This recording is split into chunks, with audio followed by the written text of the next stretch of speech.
Hallelujah, hallelujah, Jesus. Guys, Masquera say Mamuka say Sanmona Ninjani, Dumela Kumachima Nanyika. How are you guys? I hope you are okay, guys. Before we call the men of God, before we bring the men of God, wherever you are, guys, just open up your heart. Guys, open up wherever you are. Open up your heart, open up your soul. Believe.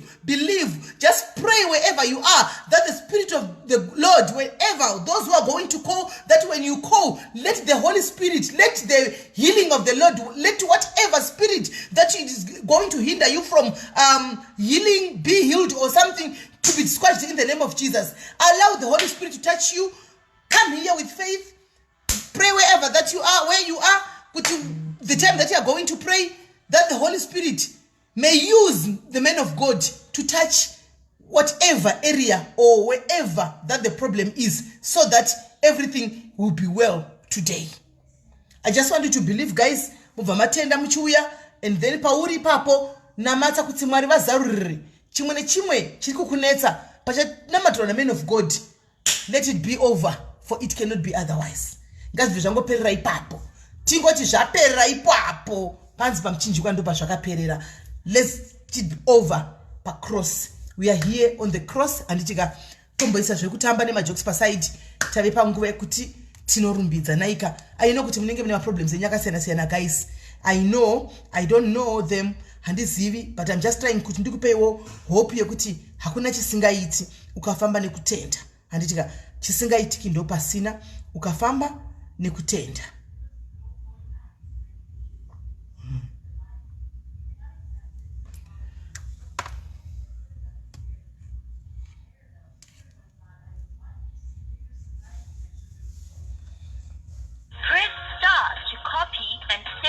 As your body. Oh, wow, network isatidaro. You must not do this to us. Press star to copy and network. Anyway, we'll keep on trying.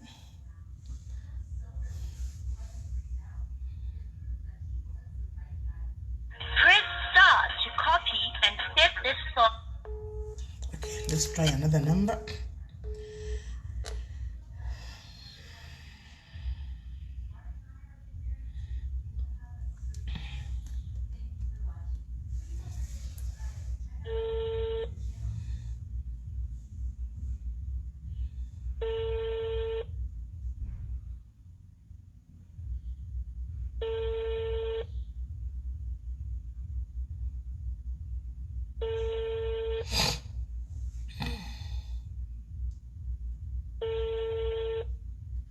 Hello. Makadiko amai. Mushe. Tiripo isu. Baba ari padhuze here. Tavamirira.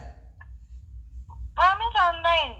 Mati? Is it Melly? This is Melly. Alright, the kandiwa yochize. Ndakatakatirira tototraya foni yavo saka network yanga ichiramba ikati tray amai. Kangori mprayer pamwazvikangano mese yochize. Alright. 2 minutes. Alright. Munhu waMwari anenge ari muprayer, guys, achina matry imimi kuti pose pamuchauya nema problems enyu Mwari vagone kubatai kunzvimbo dzakasiyana siyana. Naika regai vaenda kunoudzwa handitika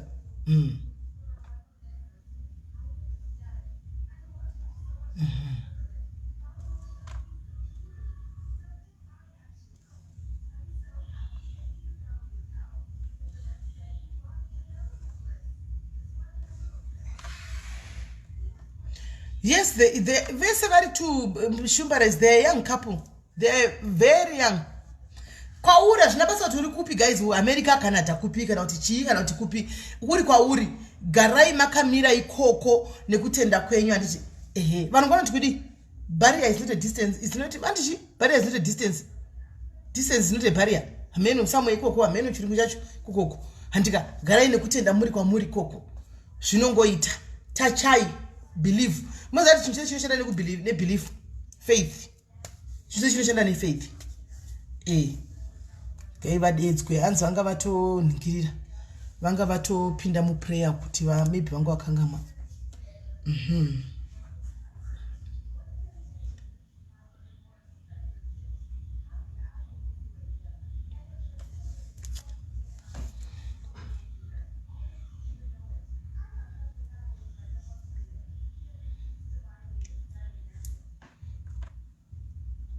That distance is not a barrier. Okay, yeah. Don't you know? As I'm down to out, ma'am, she won't doubt it. She and ma'am, she was.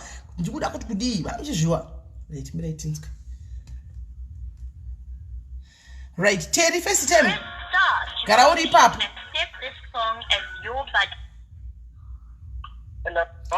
Munhu wamwari maswera sei kutoti makadiko Makadini zvenyu. haiwa tinofara isu tinofara tianzwa kuti ndimanga muri kutinamatira ka Shuwa ndiri kumbona mada kuti Mwari vatiitire zvakanaka. amen haleluya ndotozvitaurawo izvozvo aiwa tinotenda munhu wamwari tikati kuda makangamwa Wandokuzokwana hedu timboita maprayers zvedu. alright aiwa tinovimba tinesiwo matikanda mukati memaprayers imomomo aiwa munhu wamwari regai tikuti muri kutiitira zvinhu zvakanaka chaizvo muri kubata upenyu hwevanhu vakawanda muri kuchinja life dzevanhu vakawanda mufunge hamuzivi kuti Mwari vari kushandisai zvakaita sei tinoda kutenda inini hangu for one ndinowanzopiwa mafeedback nevanhu matestimonies nevanhu aiwa ndakamirira madiaries ndakazvimirira ndinoti Mwari ngavaramba achikuitirai zvakanaka ndakatotanga kutokusewo muminamato yangu Mwari ngavakuitirai zvihombe chaizvo zvihombe nokuti testimonies kwandiri zvawo they are coming through matestimonies ari kuuya right regai tibve tangopinda panyanga guys as usual tichafamirai satainda kumberi ndidambota ndabvunza makaisawo here something guys Easter yakusvika pane yakambopindawo here prophet kubva kumadiaries yeEaster Varipo vanhu shuwa vari kusapota our Easter conference. oh alright I know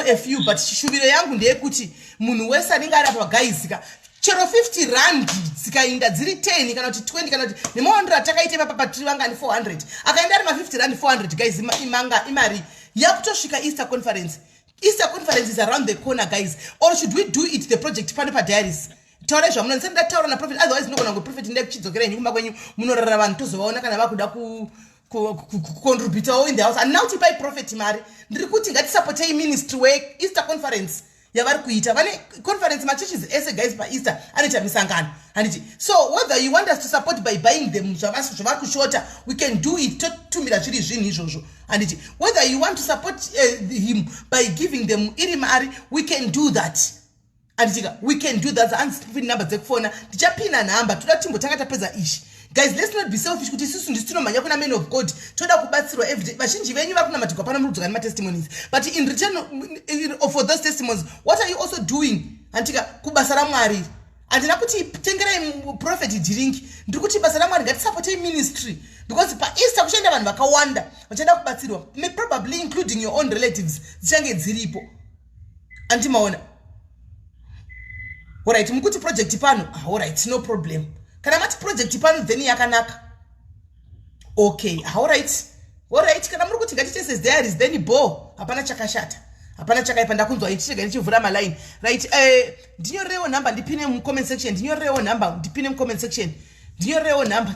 section Cherry Plum nyora number alright tichabatanza pano sekutaura kwamaita ini va prophet achingodona ndikusara nemi pano totofambira nyaya dzacho because yatove pa corner Easter conference andika yatove pa corner Easter conference yoyi animaona saka kurumidzai guys isai number ndipine tione kufamba nebhora isai number tifine tione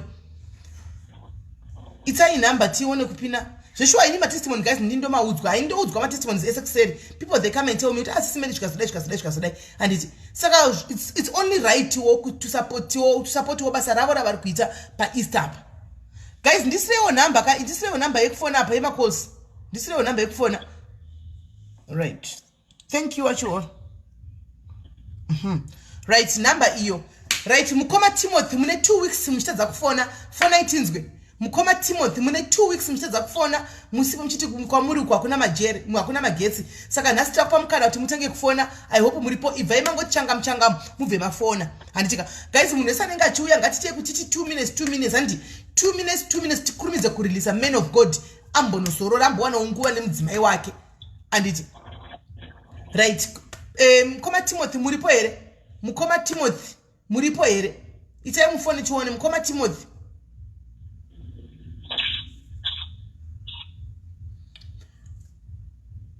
mukoma Timothy itai tione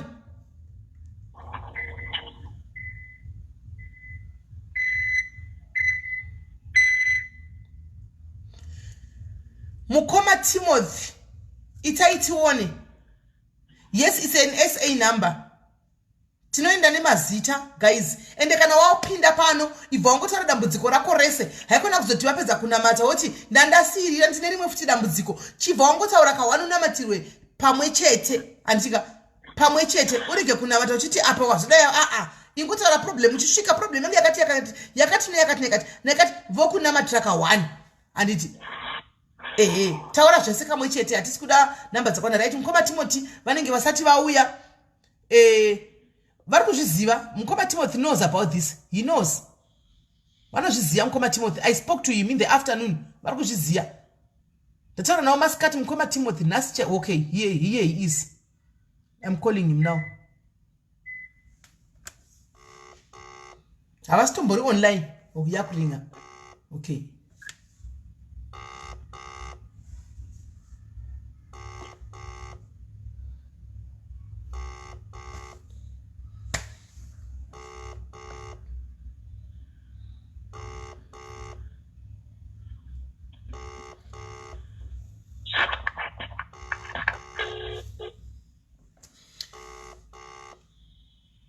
Okay. Neza tifonera vakana vachinge vabata, right? Hande ipana kuziva hande tuone kuziva hande kuziva, can you call kuziva fona tuone, right? Kuziva kati changam. Hello SIS MELLY makasimba. Ndiri right here kuziva chibva wangotaura na prophet. Makasimba, hello prophet. Makadisha. Hello, muri kundinzwera? Tiri kunzwa. Okay, ndachida kunamatirwa ndine mwana wangu ane lump paneki pakapa run about a year riripo, saka ndakaenda naye kumadoctors and then iko zvine zvavari kuita matest kuti vaone kuti chii. Okay. Mukomana ane 16 years and also nekungonamatirwawo maprojects angu nemurume wangu kazhinji zvinorwiswa. Okay, all right. Mati ane bundu paura. Okay. Paside pen neck. Okay, all right. Paside pen neck. Batai pane bundu. Batai pane bundu. Okay. Ndikapinda dabata. Okay. In the name of Jesus. Ndikuraira bundu irone sarajes. Gari disappear pauro ipako. Amen. In the name of Jesus Christ. Yes. In the name of Jesus. In the name of Jesus Christ. In Jesus' name. He's delivered. In Jesus' name is healed. Amen. Amen. Also, Amen. Your project, whatever you do, never when you are free from today, you come back with a testimony. Amen. Tinogamuchira tatenda. Amen. Thank you, my sister. Right. Thank you.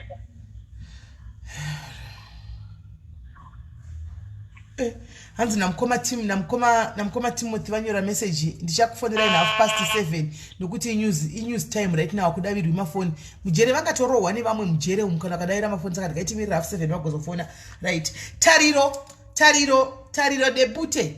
Tariro fona tuone tariro. Hello? Hello, SIS MELLY. Zita ndiani? Ndachidongoti one SIS MELLY ndiwewe last week uya ndazokwanisa kubata professor kana chiti kana vachikwanisa kundipa time yandinokwanisa kufona. Ndakambotraya ndikamboita contact na Steve saka handiziti ndovabata sei. Okay, right. Prophet ndeuyawe last week wamakati azokubatai ari kuti akatraya kuda kubatai but hamuna kubatika zvekutodaro saka akatotraya kutaura naye Steve still haana kugona kuti akubatai saka asati okubatai papi.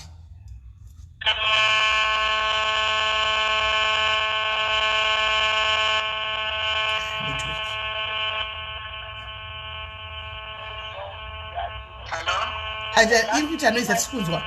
Hello? Yeah. Hello? Hello, etakunzwa manje. All right. Okay, don't leave it. I was busy for the past week. Sure, I was tied up. But you have to try again this week. Try again Wednesday. That try is a car. I'm sure it's made. All right. Hands Wednesday, ubate Yvonne and it. Yes. All right, my number. All right, sure. Thank you so much. Thank you. Right. Rudo, then Tariro, please. Tariro phone.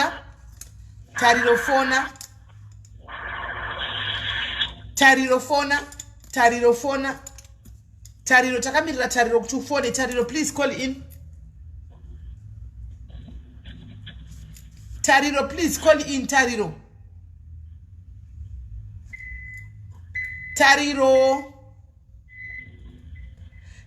kana asipo Rudo Tariro kana Rudo umengafoni.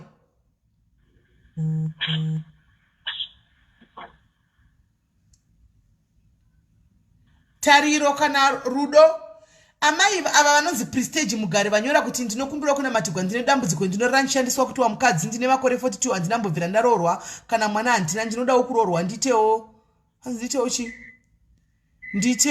zvangu kana mwana umwe chete zvake kana mukomana anondipfimbawo hapana. Right, amai mudzwai mucomment section imomo process yacho kuti yakamira sei. Mudzwai mucomment section nevamwe vadiwe vabatsiraiwo amai avo muvapewo process kuti zvakamira sei mucomment section imomo. Right, Tariro na Rudo havapo here vese? Tariro na Rudo mose muri tu hava hamupo here?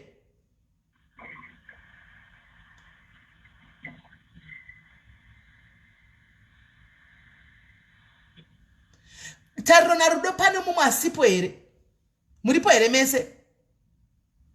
All right. Kana vasipo handei pana Nyasha. Nyasha, are you there?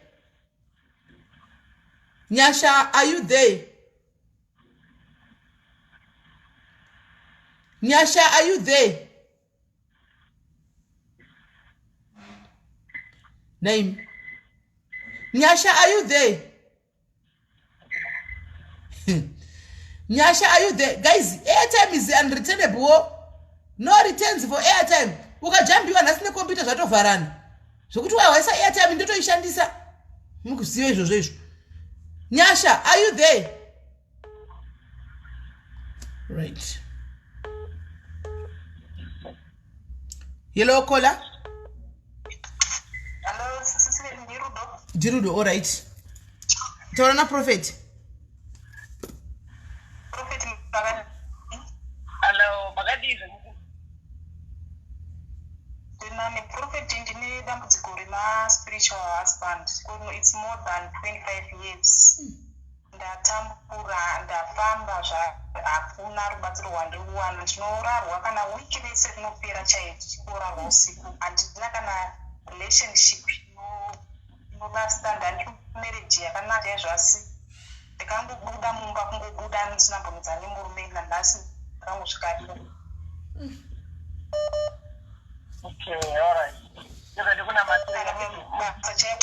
Basa ndikapinda basa ndinongondirapera munonga ndine basa rakanaka chaizvo asi ndakangosvika pakupera nawo ndakuita basa remumba. All right. So you need deliverance. Kuna matrai and you are going to deliver. Yes. Auna matrai zoke futhi site futhi bamorani. Anakunzoi. Hanzi ndokumda kuti kuna matire one deliverance. Amen. Yeah. Thank you so much. You can touch your stomach. Batai dumbrei. Yakabata. Thank you. All right. Kuvaiko zino, I command every spiritual husband in your life right now in the name of Jesus. I command you to live your life right now in the name of Jesus Christ. Right now in the name of Jesus. In the name of Jesus. In the name of Jesus. Vanas, I command every spiritual husband to live your life, to live your marriage, to live your finances, to live everything in your life. Amen. Be delivered. You are free from that spirit. Amen. In Jesus' name. Amen. Amen. Amen. Amen. Amen. Wish you all the best, my sister. Wish you all the best. Mune boyfriend. Kana msimele hapana kana chinombobuda kana nyamuti kakatorarwa katotomuka nzoti pane zvaifobuma pendi mumukara katomuko vachaiko simele. Alright, mugarire padhuze kuita kuti kana tapedza naprofeti toda kuzonyatsotaura nemi zvakanaka pano palife tinyatsohwisa nyaya yenyu kuti iri kufamba sei. Alright, pakanaka. Dona yenyu. Chiga nitore mukoma Timothy vauya manje. Right, mukoma Timothy maswera sei?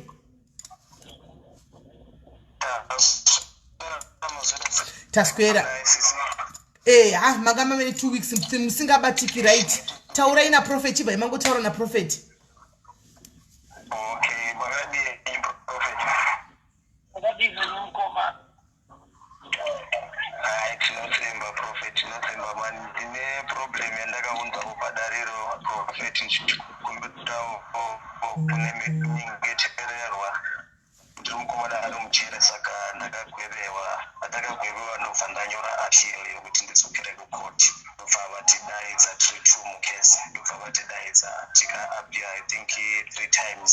Ndobva vazobvisa kesi yedu vakangoibvisa on roll vakati tichazokudzoserai magistrate akunoita judge kuhigh court saka tichakudaidzai tokubaite tokunda court since 2020.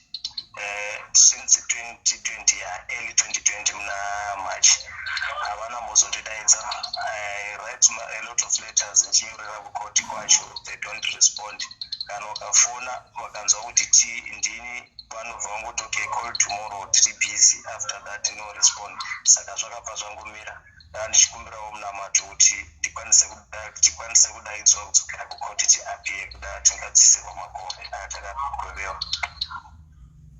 Okay, let's go court more appeal. So that's your prayer request, and kuti vakwanise kudzosigwa makore avakapiwa, maybe vakaita appeal vanokwanisa kudzosigwa makore avakapiwa kana kuti vanokwanisa kupiwa bail. Amen. Makatotongwa here?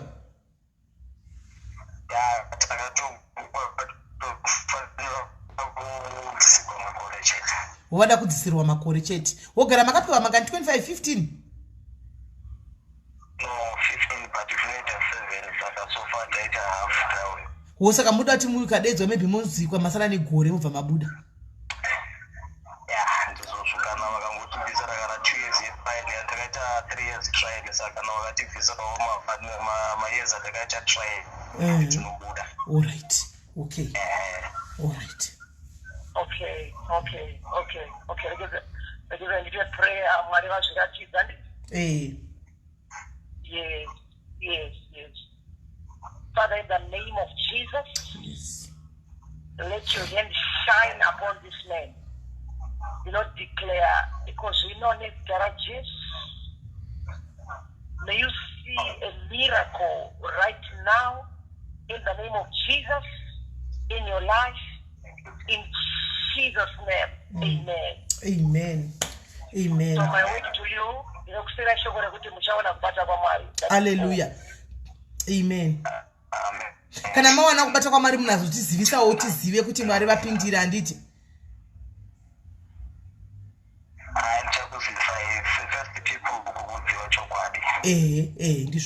Ndizvozvo. Alright. Tinotenda mukoma wangu, all the best. Change chikunamatira you.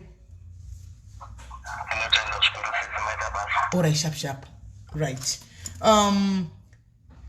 Nyasha avepo here. Pane namba rekungofona pasi kuti nyasha here.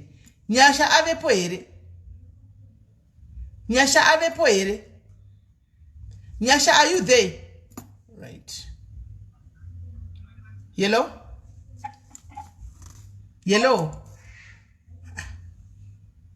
Ingangofona windiana. Asire nyasha wacho here.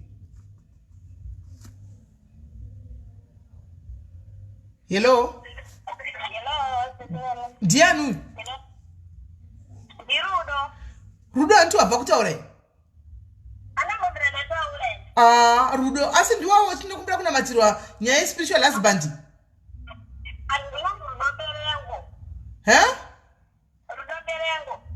Wakatenga yaita mheriwe.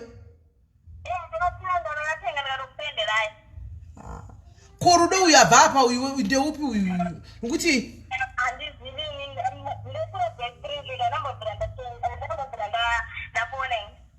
because ndina rudo 1 ini ndina rudo 1 apa zvakaoma chitaura kuna prophet chitaura na prophet zvakaoma hazvo chitaura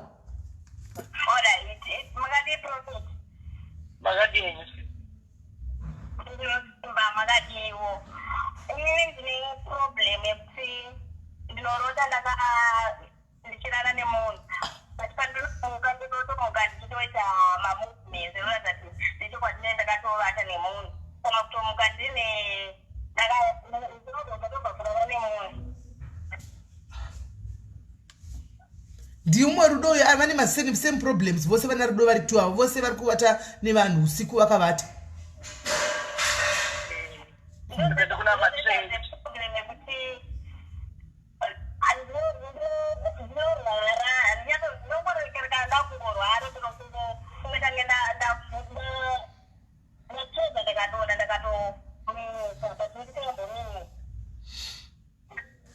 Oh, sure.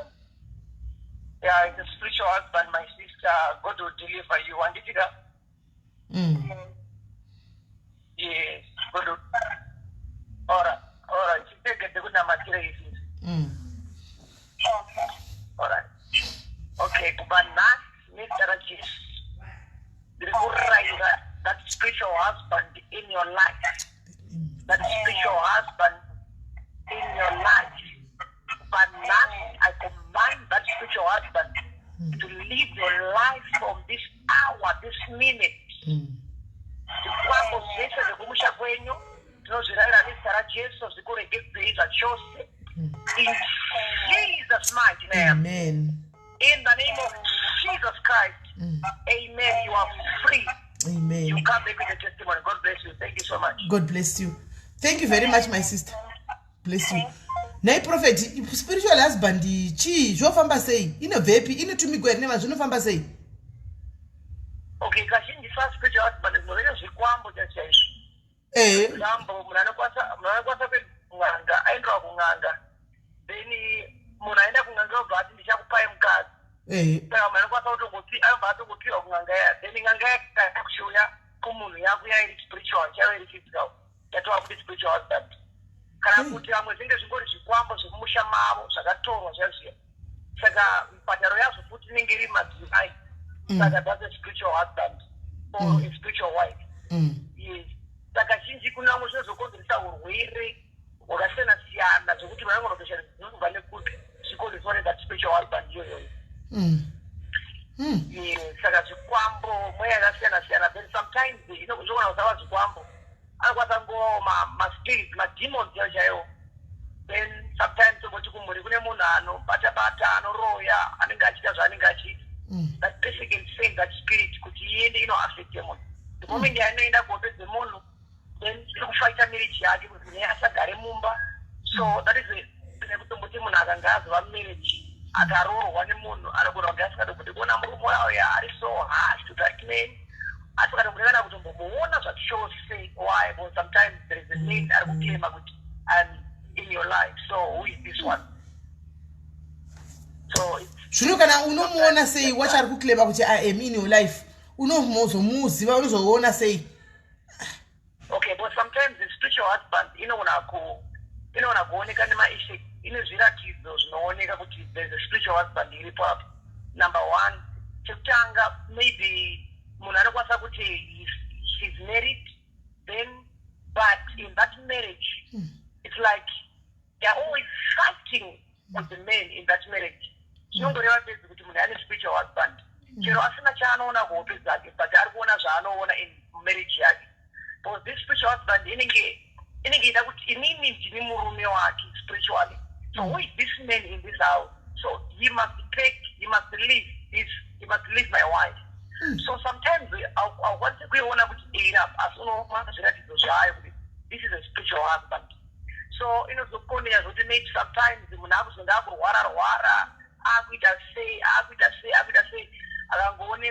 maybe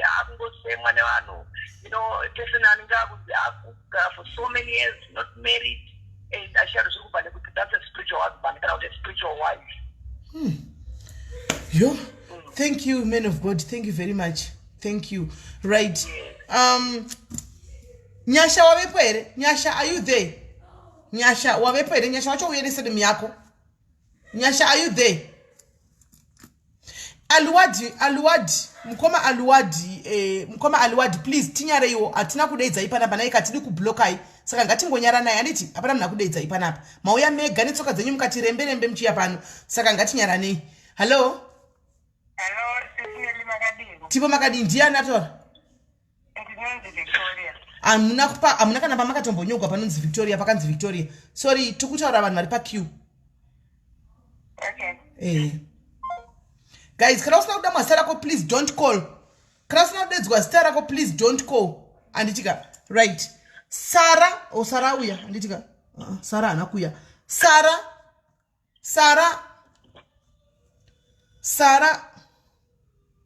Hello. Yes, SIS MELLY. I'm going to clarify.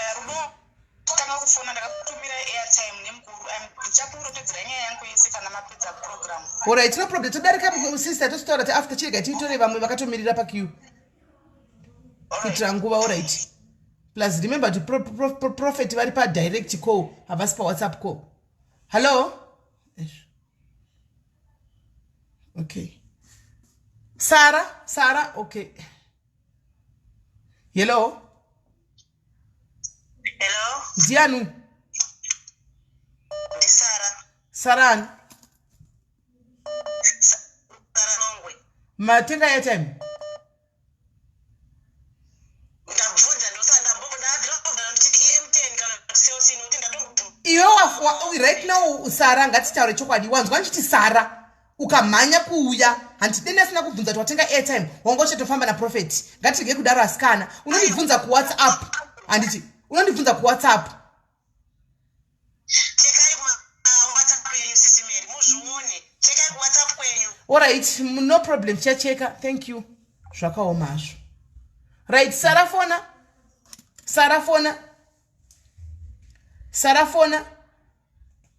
Sara. Vedwe, uyu akutambisa time vedwe. Sarafona. Yellow? SIS MELLY murizaite. Ndimushe kanja ndianu. Mushe rumbi ndanonoka kuuya. Ndiani? Rumbi hatina bodedza rumbi panapa. Tine mazita akapedzera last week mukati muchazotanga nesu. Okay, alright, ndabva ndatokuziva Makati munozotanga nesu. True. Prophet hanzi makadini. Hello, makadini sisi. Ndiri pahangu makadini. Prophet makambodina matiro last week but one yapfuura. Ndanga ndine problem ye-blood pressure mukati ndiende kunotariswa Monday yacho. Ndakaenda nemusi weMonday wacho last week. Handazokwanisa hangu kutaura nemi last week yapfuura because foni yenyu yakazoita sei. So ndakanotariswa ndobva ndanzi handina. Hallelujah. Ndakufara ungati ndini. Vananzi handina ndipandisindimire futi pandambomira ndibvawandisa futi pamachine ndibvavazokonfema kuti handina pandanzi ndisiye mapiritsi. Matandles andaikomplain naye ndakasvika kuminiti kuya ndibvavanditarisa ndibvawatonyorera tsamba yekureferral letter yekuenda kuhospital kuti ndinoitwa operation. Saka handina kuenda because ndandakamirira last week kuti nditaure neni ndobva zvaramba last week ndobva ndangoramba ndichimonamata ezvinezvi hapacharwadza but handina kuenda kuhospital kuya kuti ndinoitwa operation yekubviswa. Chimwe chinhu futi prophet tiri kuramba tichineta nyaya yemaspiritual husband yamukutaura ndaneta prophet imba medu nese even kuti uite relationship inogara hapana chinotombogara unongochingorota uchishandiswa but mazuva ano zvaanani kubva musi wamandinamatira ezvinezvi ndakunzwa zviri nani but chinomboita zvichidzoka nenyaya yemwana wamakanamatira ndichiaaa vanoita zvinzvokisikana ezvinezvi mazuva ano anani but mwana ane problem yekuti kuchikoro ari kuvengwa anoita zvezvo zvekuti handizivi kuti mudati kuvengwa nevamwe vana here kana kuti even patinogara havadi kutamba naye vanenge vachingomita zvekumupomera mhosva nechaasina kuita panotouya gurupu revana rinotoazoripota kuti mwana adai I understand kuti vana vanodaro vana vane musikanzwa but zvimwe zvacho unotozoona wega kuti no izvi hazvisi zvega izvi. Amen.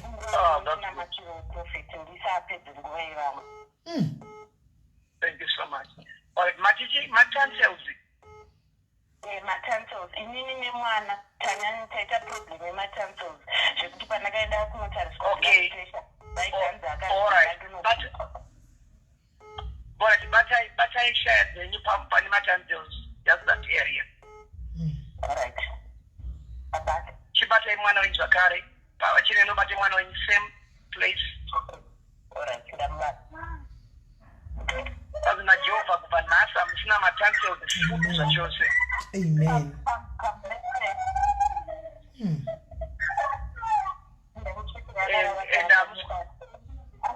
I'm supposed to operate kwa.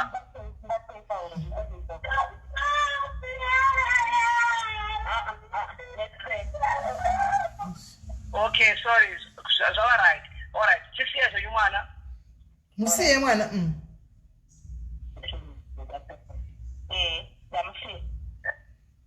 Kubanas, I'm sina matansi of the foot and I'm supposed to operate kwa. I'm trying to put makarwara with anything. Kubanas garages. Also, your life that spiritual husband from today, you are free from that spirit. It I could tell this and it I could you a spiritual husband. You a spiritual husband. And Shakude. Dinokuramba. Kuvanas. Regeza upenyu wangu.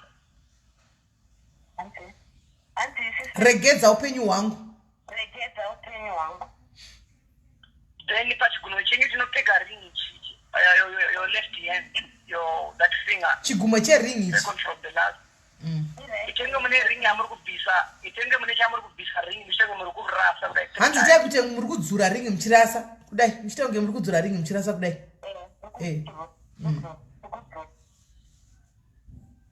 Hanzi ndiri kuita. Okay.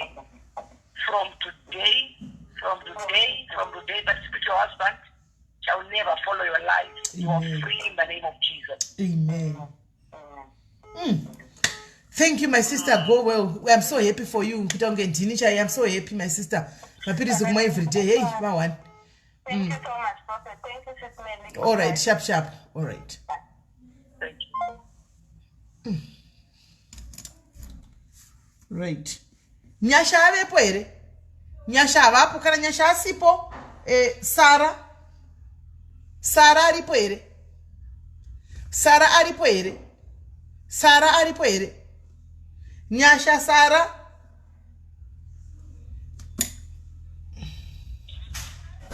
Hello?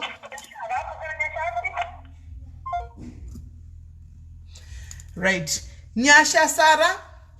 Nyasha kana kuti Sara? Nyasha kana kuti Sara?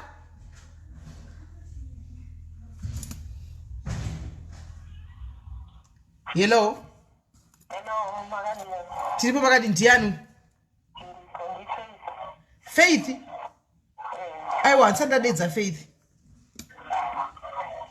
Andina tombodedza Faith. Matenga ya time? Matenga ya time? Makasara last week. Well, I told Raina Prophet Tone. Oh yeah, you Faith. Told Raina Prophet. Hello. Hello, Sisi. Magadi is in you. Magadi is in you, Pastor. Iripo zetu. Problem hana. Hana yangu inorova singa yiti ndichipera simba. Peki sinonda kashitakura manje inorova every day. Apa ndichi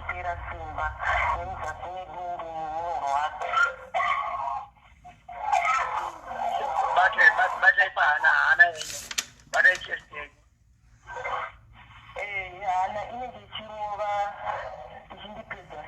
Okay. All right. But I just did.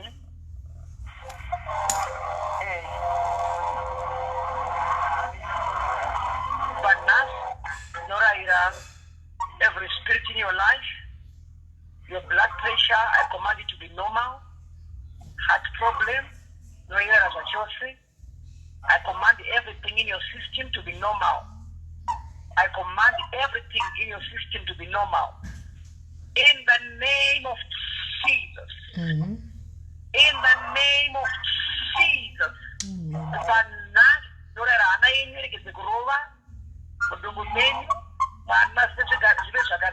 I command everything to be normal in your system. From today, you are free. Amen. Amen. Thank you, my sister. Thank you. Okay. Lucy ari perapa. Lucy achiuya Emelina uchigadzirira.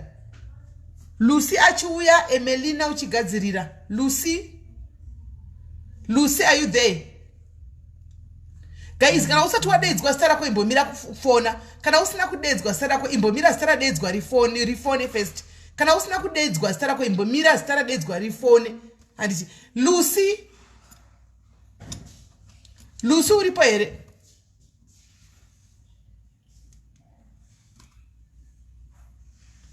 Hello. Diane. Oh, sorry, number is the phone in a party. Diane. That's the number is the phone in a party. That's in Diane. Oh, the Florence andisapinda handina star rako palist unozondibata kuseri wotenga airtime next week ozopinda paline. Handina star rako iko zvino. But makandishedza last week. Network ndopa yaramba pamatito zotanga ne Aiwa pa andina palist yako andina Florence apa. Hapana Florence palist yangu. Kwa ndokubira udzime ime phone ka chimbodzima ime phone please. Imbodzima ime phone.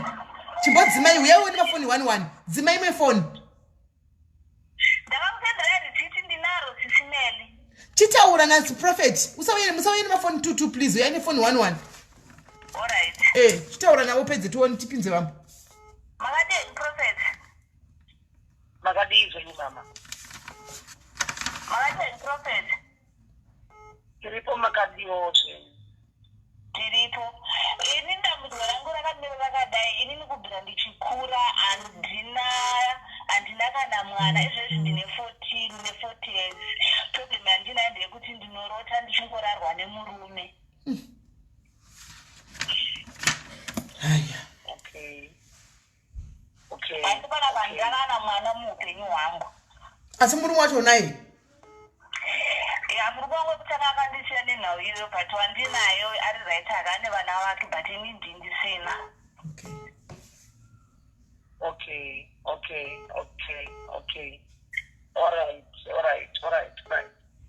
All right. Doesn't matter the woman you need deliverance. It's a spirit from your family. Doesn't matter the woman, but the woman. Bata mudumbu. Ndabata mudumbu. I am a farmer saying. Close your eyes.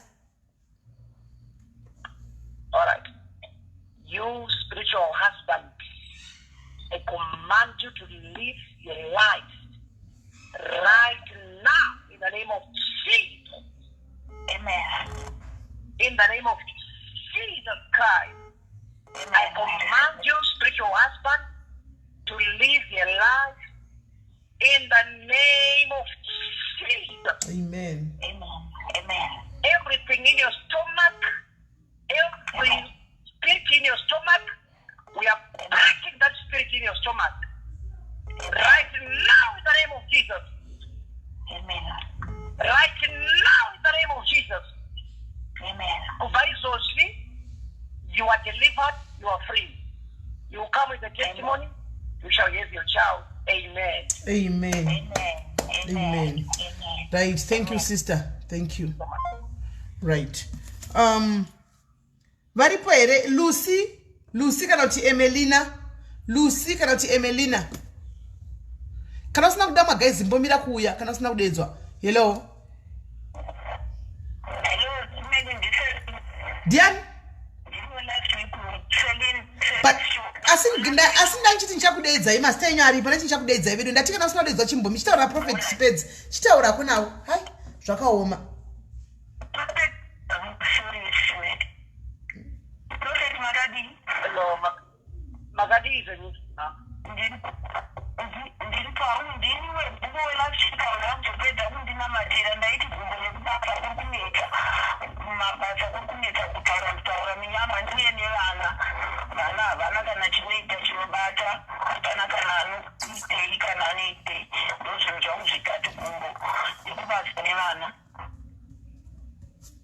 Okay, kumbori rinorwadza.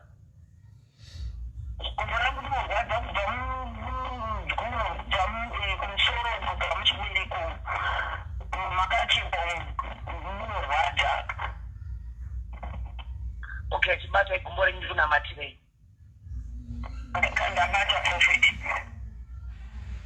Alright, iwe gumbo ndiri kukurara izvozvi. Every pain iri munyama ndinoirayira iri mumabhonzo ndiri kuirayira iko zvino. In the mighty name of Jesus Christ.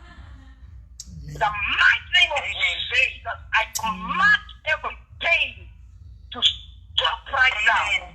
Pain, stop. Pain, stop. Pain, stop in the name of Jesus. But last one, I didn't know you masunungu Sarah Jesus. Amen. Amen. All right, magagara pasere magasumuka. Hanzi makamira here kuti mugere pasi.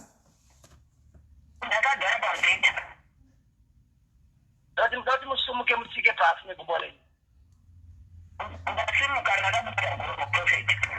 Masimuka. Matsika pasi. Matsika pasi. Okay. Yes, kubaiko zino, you could declare you are healed in the name of Jesus. Kubaizo zi, my Lord is Sarah Jesus. Amen. Because murukuzwe iko zino.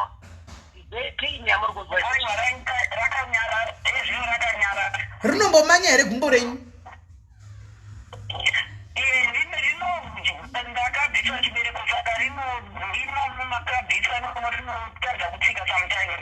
Wodzimwe nguva kwete every time.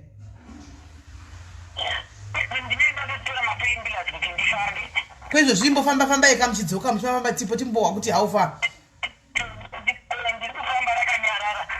Hallelujah. Ngatitoramba rakanyarara nekusingaperi. Amen. Thank you, Mad. Thank you. All right. Ndatokansela stara vagara vatopindira. Right. Lucy, Emelina, kana kuti Lona. Lucy, Emelina, Lona. One of the three ngafoni. Lucy, Emelina, phone, Lona. Kana paina Emelina, Lucy, kana kuti Lona. Please phone. Hello? Hello, Sis Mary ndi Sarah. Hello? Hello, anti tamboti papa yansa ati andina kudedza zita renyu. Madzoka futi. Ndatumira airtime. Matumira kana mukatumira airtime yenyiko zvino anditi pane vanhu vanga vari kumberi kwenyu anditika ndosaka ndiri kufamba neline. Anditi ikana nguva yenyu ichasvikawo imi kana matenga airtime sandaiona ndichatasa airtime anditi then muzodi mundozotaura muzouya pane vanhu vagara vakaningirira kudhara.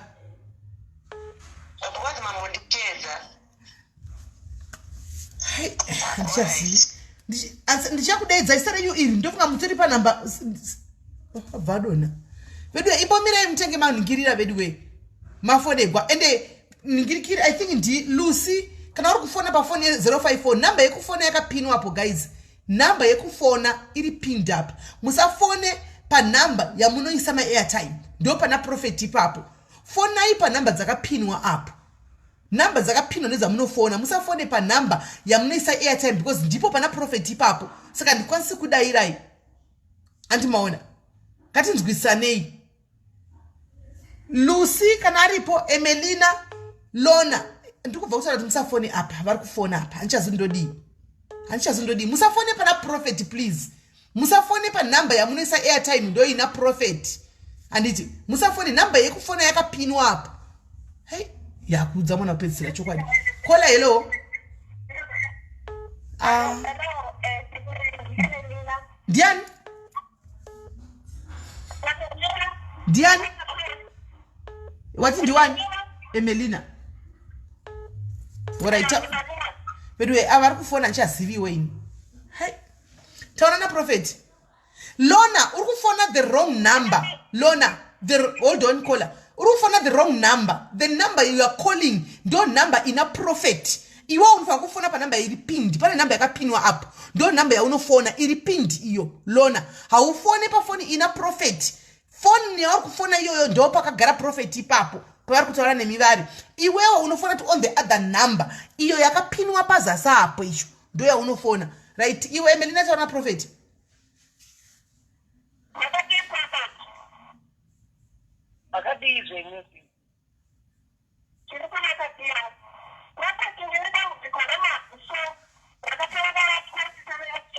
bisa iphone yenyu pa loudspeaker bisa iphone pa loudspeaker mutaure nenormal phone bisa iphone pa loudspeaker because hatisi kukunzwai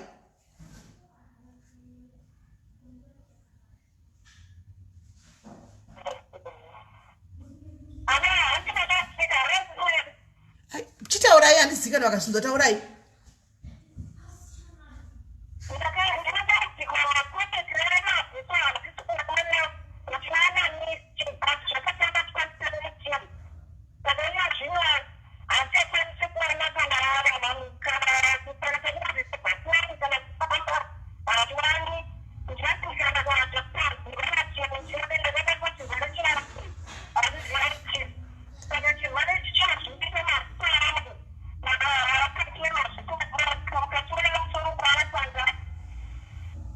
right prophet I know kuti hamuna kuzvinzwa hanzi ndine dambudziko remaziso maziso akatanga 2017 saka hanzi handichagoni kutoona zvachose saka ndo pandagumira kuwa pamwe pese pari ngozhezhereka handinanyatsonzwa alright saka ndichada kuti vashande neinstruction iyi ikekuti hold on vabva vadona anyway vabva vadona munofonera musafonere direct call kana musina mari please fona ine WhatsApp call musafone direct vabva vadona musafone direct call fona ine WhatsApp number because ine direct call munenge musina mari yacho handi mazviona fona ine WhatsApp call vabva vadona totomirira kuti vadzokere gaitinde kune next zvingatinetsa izvi Lona fona ungati vadzoka regaitione yellow koma mbabodonherei chibachi hanzi torai kapu yemvura vabata alright zakuna matramvura yoyo azikiga namatira ndauti vachageza macho avo vanofanira kuona alright hanzi ndikuna matramvura iyi kana mapesa izvozvi muri kutoona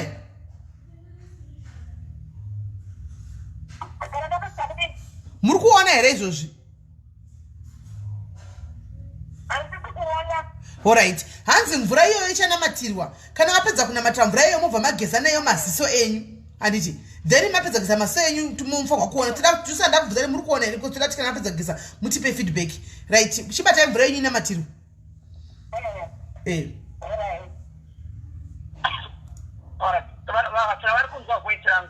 voice yenyu vari kunzwa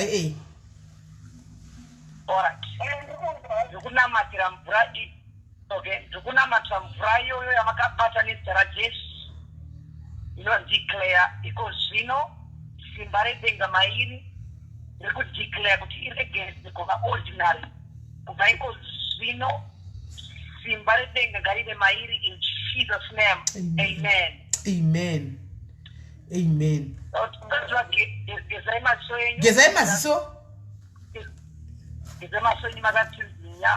makatsinzinya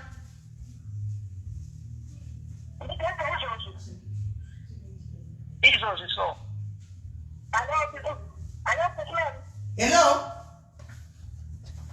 mati sinzi nyaya mugeze kumeso kwenyu gezai maziso tizvozvi gezai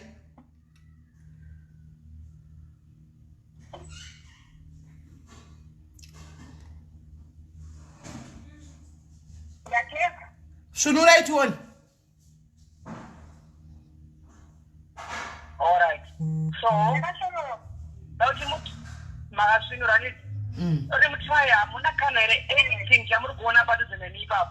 hanzi hamuna here chamuri kuona anything padhuze nemi papo?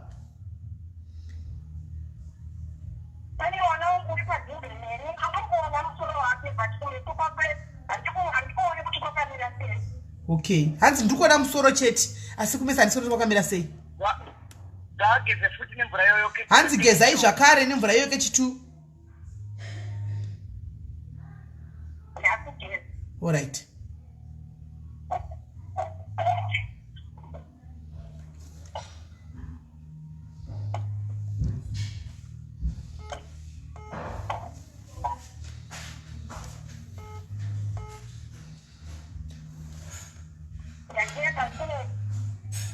Mapedza? Right. Then Gravitamu Yazotar is departed the name. Mareva Zara Maswing Kubaiko Zone Starachians. Tarisa zviri padhuze nemi tione.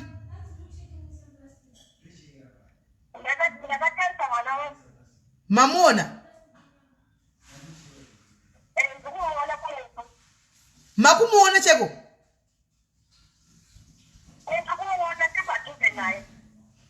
Wow, mwari makanaka yowi. Mai makutaona imi?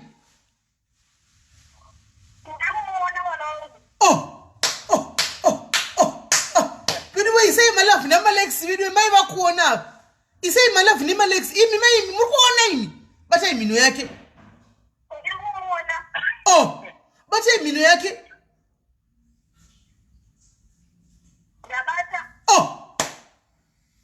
Hallelujah, Jesus. Glory be to God. Amen. Hey, Chief is saying to the prophet. All right. Am I? Hello, Mama. Murkuona muri padhuze naye.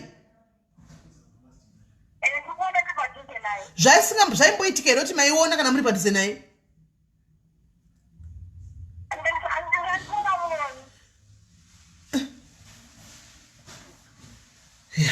Chigezai masweni kekupedzisira kechi3. Chigezai masweni kekupedzisira kechi3. Makuona zvachose amuchapekuti hanzi mvura yanga yapera. Mamuchakugeza izvi. Vatogezera pini zvokugezera kuenda. Alright. Chibate musoro wenyu, bate musoro wenyu. Batai musoro. By the way.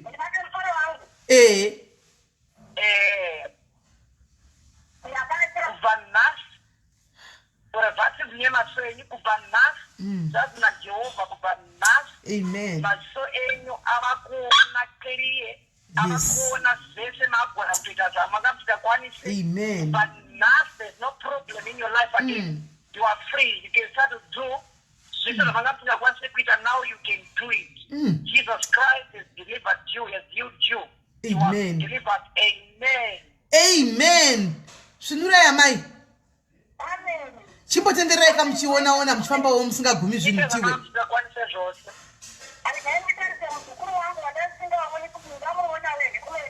Tarisai muzukuru wenyu tione kuti mamuona here. Hey, ndimwari, thank you Jesus. Fambai tini muinde kotione.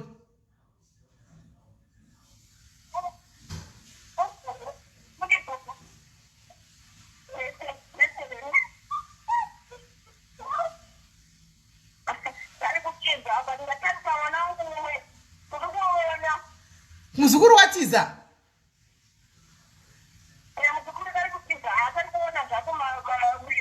Asi muri kumuona here achimanya. Muri kumuona here achitiza achimanya. Hallelujah. Aiwa maitirwa nyasha amai. Maitirwa nyasha musazokangana kutenda Mwari. Anditika. Aiwa tinotenda. Aiwa tinotenda. Yo. Shakoma. Okay. Hey, I. Right. Lona, phone tuone. Lona, phone tuone. Lona, can you please call in? Lona, please phone tuone. Lona. Kutenda kwako guys, kwaenda kutenda kwako unotoona zvinabasa tu kwai uri bofure makore mangani Mwari vanongokuonesa. Mwari is an instant, vanopama instant prayers. He answers ipapo. Kana if you believe. Right. Hello? Hello. Ndiani? Nyasha. Okay, kuonga uri pene nguri ndadedzera. Wari ndakubasa. Chitaura na prophet. Makadii mwana wa Mwari. Makadii zvenyu. Tokara. Mwana wa Mwari ndandikuda kungona matiroti mapepa angu visa abude. Angu ane nguva. Asina kubuda ndikuti abude zvakanaka. Mapepa zvenyu evisa.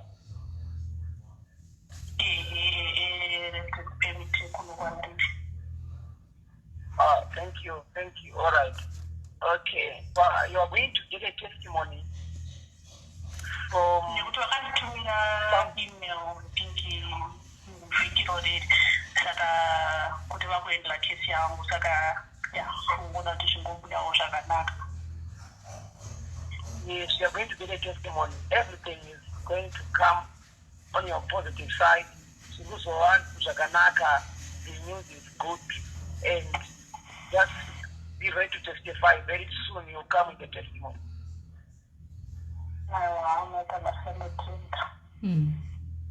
That's the declaration. Amen. Amen. Thank you, my sister. Thank you. Right. Lucy Dube.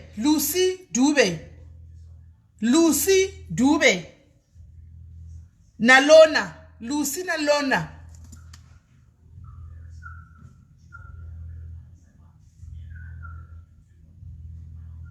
Lucy kana kuti Lona. Lucy kana kuti Lona, one of you ngafone. Lona kana kuti Lucy.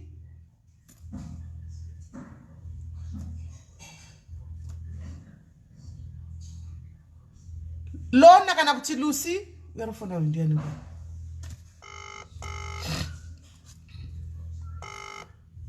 Hello.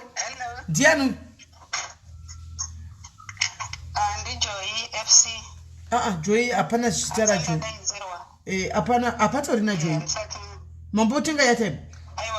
Oh Joy riripo chita ndaiona chitaura ina bondi ndivenda kati da delete star yenyu Joy riripo.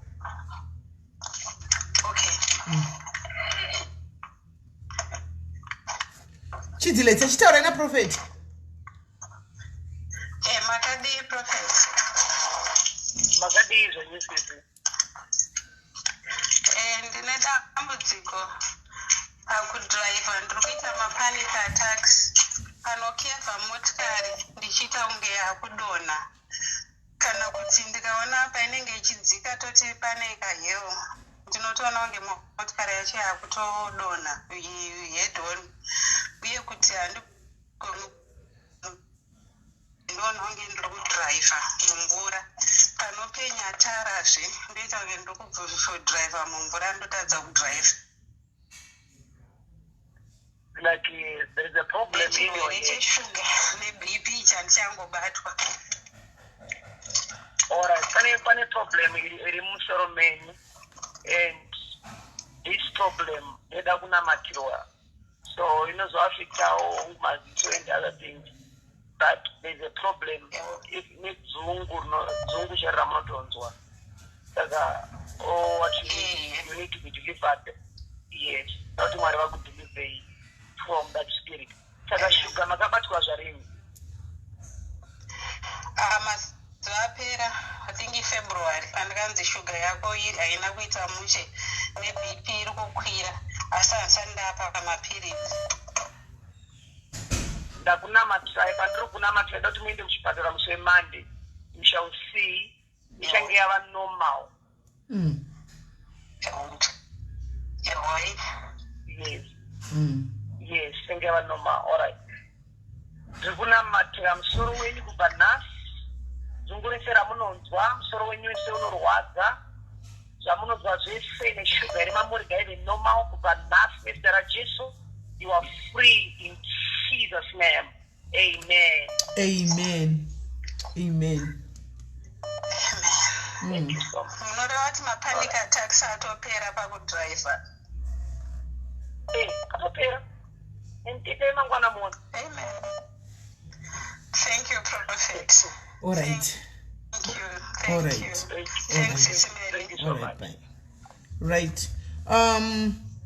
Nancy aripo here? Do we have Nancy aripo here? Nancy kana kuti Chennai. Nancy kana kuti Chennai muripo here? Nancy kana kuti Chennai muripo here? Okay, Rumbi nesina cheyavapo, right? Rumbi kana kuti Chennai. Rumbi kana kuti Chennai. Hello? Hello? Hello, Mwendinga. Dianu.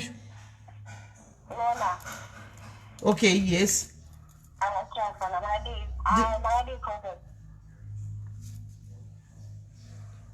All right, hold on. Ndofunga network. Okay.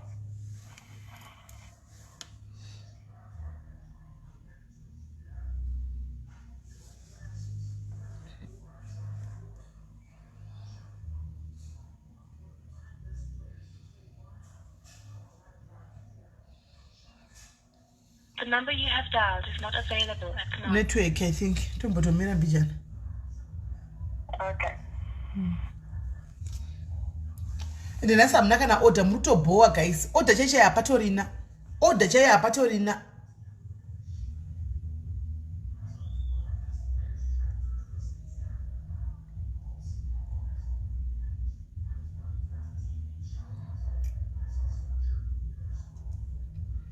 The number you have dialed is not available. Regaiti try kune mukadzi wavo. Ndozvakaitika last week futi pai regaiti tore yemudzimai wavo. Tikumbire kutaura nawe ipapo.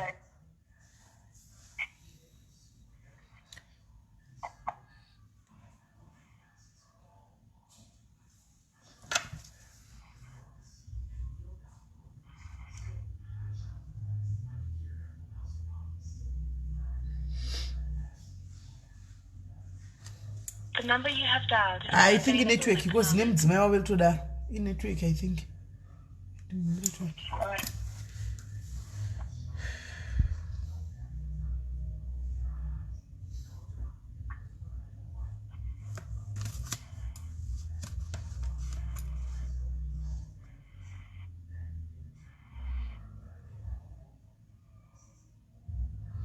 The number you have dialed is not available at the Right. Parukutonetsa panapa. Number dzichapindi idzi. I think in network chaiyo. Because ndikutraya vamwe number dzekuZimbabwe zvadziri kuita. Oh, okay.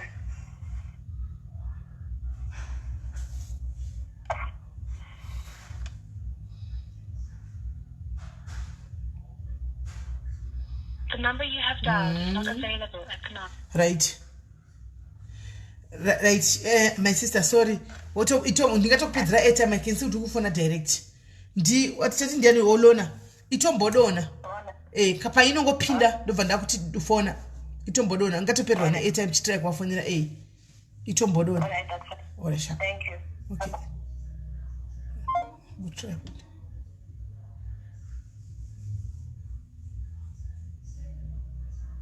Press star to copy and step.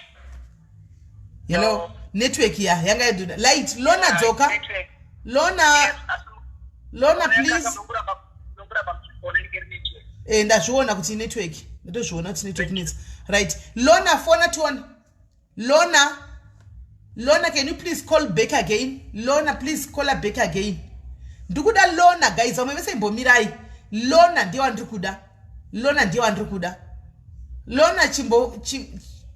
Lona ibofona. Lona phona. Lona dzoka zvakare dzoka Lona dzoka tione problem aufana ne direct call saka kuti ndichikufonera ne direct call ina ndikwanisi ku Australia. Lona phone.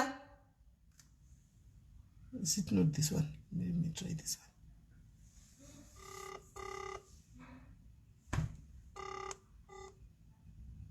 Hello?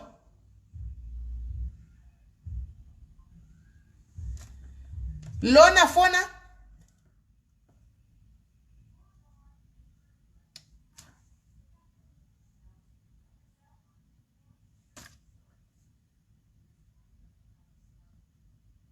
Lona, please call in Lona. Lona, please phone Lona.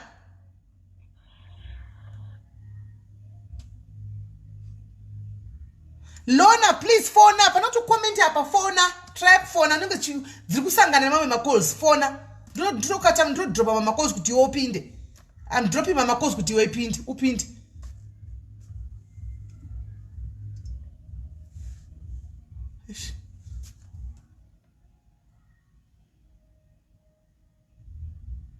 Problem uri kufana ne direct call sika ndikwanisi kubaza. Ndongo rifana ne WhatsApp ndai kuti tena call yako. Zvino direct call.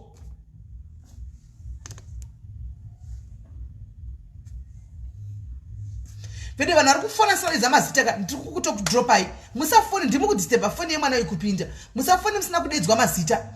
Musafoni musina kuna kudedzai mazita because I'm just declining. Phone Lona, phone tone. Arifana direct call. So arifana direct call. Saka initi ndimu return call yake direct call andikwanisi. Denga arifana ni WhatsApp ndaimu return ni WhatsApp.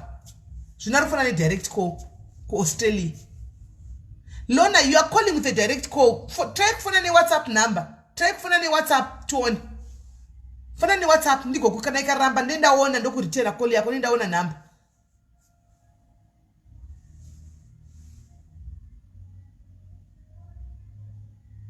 Pani mama spirits anotendereza anotorwisa kuti munhu usafone kuti uwane deliverance yako kuti breakthrough yako yafanga kuuya anoto destroy ma spirits kuto disturb zvakasimba. Kuto disturb zvakasimba sezviri kuita pane mwana. Oh, panofona iye prophet vanodona. Prophet wabva wadona.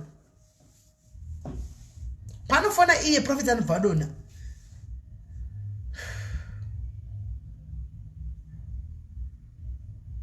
Phone ni WhatsApp. Phone ni WhatsApp. Oh, panofona iye afona prophet wabva wadona. Lona. Dilona. Huh? Dilona. And at 10 times. Yo chidona chipinda manje prophet wachidona. Pane mweya utori pa uri kutorambidza kuti prophet chako chakutaure nawe iwe. Ramba uri papa. Pane spirit chaicha yandu itorambidza kuti na prophet. Muri kuti mwakapinda modoni.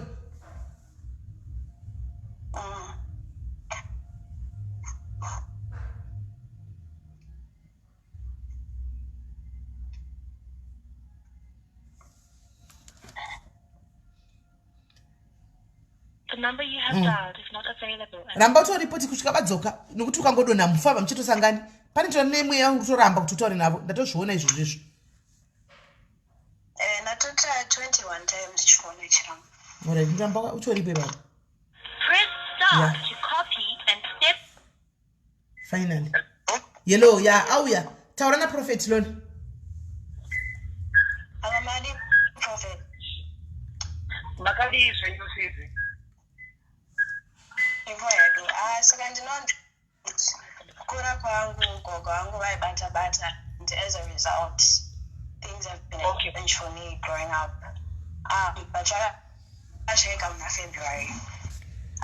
But ndikumurona matiro kuti kuyuni kwangu ndapedza masubject angu ese asi ndasaura kuita attachment yangu 200 hours and ndakakumbira kuti vanhu vacho program yacho yakastopwa saka ndonidza tsamba kuti ndipedze attachment yangu asi vari kuramba kuti ndiite attachment yangu. And then on top of that ndikumbirawo kuti anything zvandakaitwa nagogo vangu kuti zvisashande muupenyu hwangu zvese nekunamatira munin'ina wangu kuti aite upenyu hwakanaka.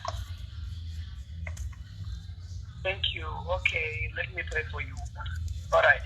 Kubaiko zvino ndinodeclare nezita raJesu. Hello?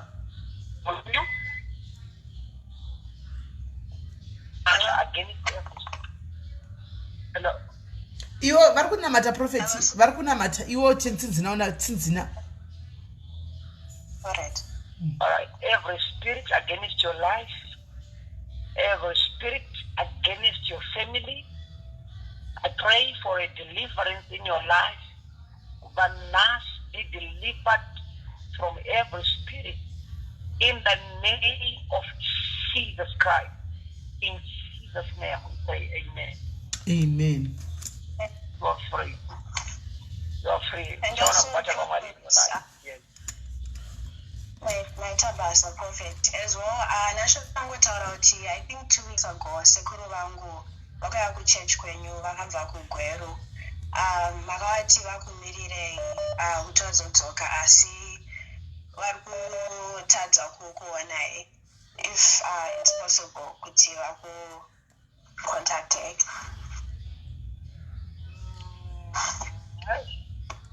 Nemagudoti votongo taya food. Vangoshiingirira vanenge vakuuya then kana vachinge vauya havachadzokere on that same day vozotiona mangwana achikuofisa asi vanotanga vamboisa. Nai prophet vanhu vanenge vachibva kumatara akasiyana sezvokuita sekuru vemwana vari kudza vabva kugweru vanovata kupi? Okay, nzvimbo dzakaradzo dziripo dzimwewo techingo asi mungoti vanhu vacho manje vanenge vakazowandisa saka hamene kuti vamwe vanozoita sei unozomboona vakuya mangwana acho vamwe vanozoitondorara asi Saka pari kuzara zvokuzara zvokutoti vanhu vakuzogarirapo mazuva. Vamwe vanotouya kwemazuva chaizvo. Mazuva chaivo zvakanyanyisa chaizvo. Vachigezepi? Ndingangoti those are some of the challenges hadzo. But ndinongoziva kuti ngoti zvinenge zvisina kungomirawo zvakanaka kwavari very true. But vanenge vatsvakawo zvokuti azongobatsirike but the challenge. Pamuri kuitira prophet pane tepi yemvura here? Patinoitira pane mvura zvapo everything is okay. Plus patinoitira manje pamaholes. These are cancer holes. All right. Saka yes. Saka munhu vamwe zvamwe vatouya so nhasi vamwe vatorara vamwe vatopo vatofanira kurara kare. So sometimes saka vamwe havazodzokere Sunday iyai after service. Vamwe vanozochizomirira kuti Monday because mazono ndakunyanyoona vanhu Monday and Tuesday. Kuti mamwe madays ndikwanise kuitawo mamwe maprogram. Saka Monday and Tuesday ndopanochiona vanhu vaya. Then also my international visitors mamwe ndomakreatira day mamwe Thursday kuzozvi vari kwakatobva kuIjipiti vakabva kwaEfeso vakabva vatosvika vakatosvika saka vese vanenge vari pamaprogram saka ndendakavapa madays avo saka vamwe anenge achimira kuti madays ake akwane ari kuno kuharare manje. Because ndine munongo akauya kwenyuko kwakabva kunze kwenyika uko akadozvidzokera kunze kwenyika akasvika zuro. Akasvika nezuro. Kubva kuZimbabwe kanga auya kwenyuko akatosvika zuro kudzokera kuChando. Okay, that's ndavaziva sure vangwariko. Vanokutsanangurira izvi. Anditsanangurira zvake, anditsanangurira kuti panozara nevanhu. Takutochinja venyu, takutoenda kwatenge takupindira maSundays. Makuindepi? Pane kumbarinzbo stadium but opposite to that wall. Saka after conference ndokwatenda kungopindira ikoko for the sake yekuti vanhu vakwane stadium. Ndikuwa kuti pakazara zveshuwa. Panozara. Hey, aiwa pakanaka prophet regai tindire mberi kuita kuti lona handichiwanzwa vakawana matiro anzivo zotraya varambe vakashingirira varipo. Alright, maita basa. Alright, sharp. Right. Chennai aripo here? Chennai, do we have Chennai? Chennai Takunda Sara. Tendai Takunda Sara. Chennai Takunda Sara. Chennai Takunda Sara. Tendai, Chennai, takunda Sara.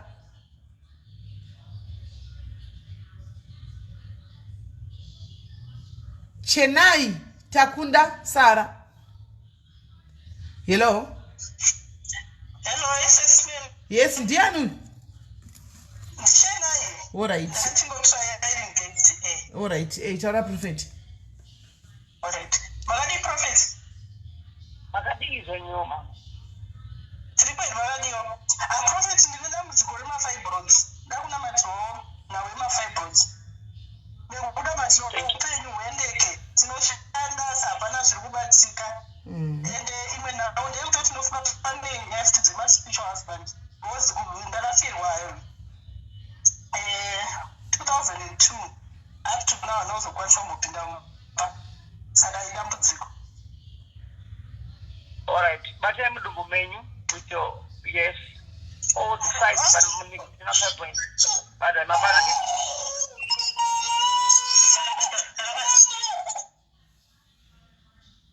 my bad and this.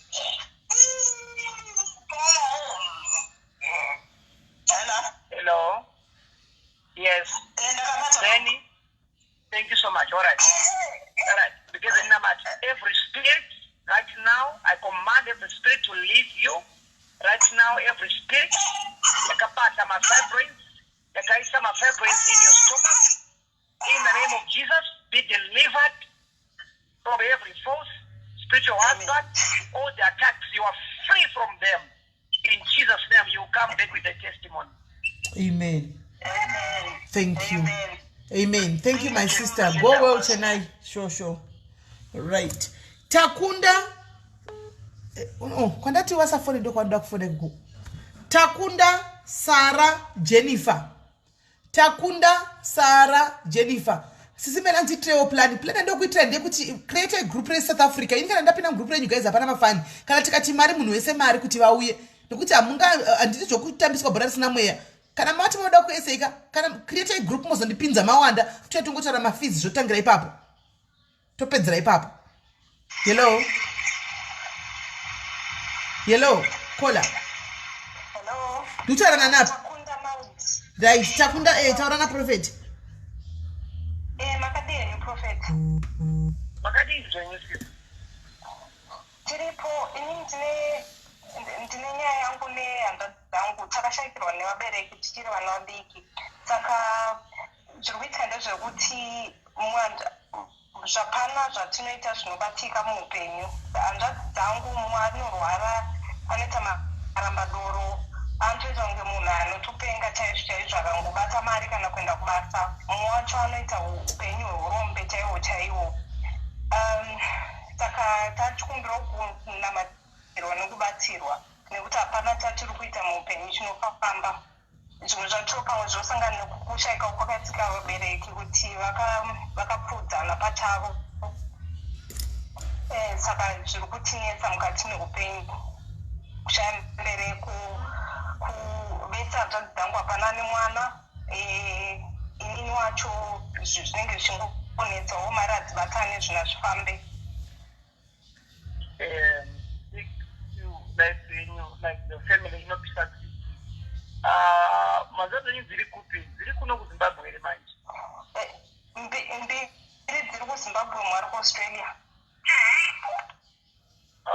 Manje ari kuno anovhumere kodi.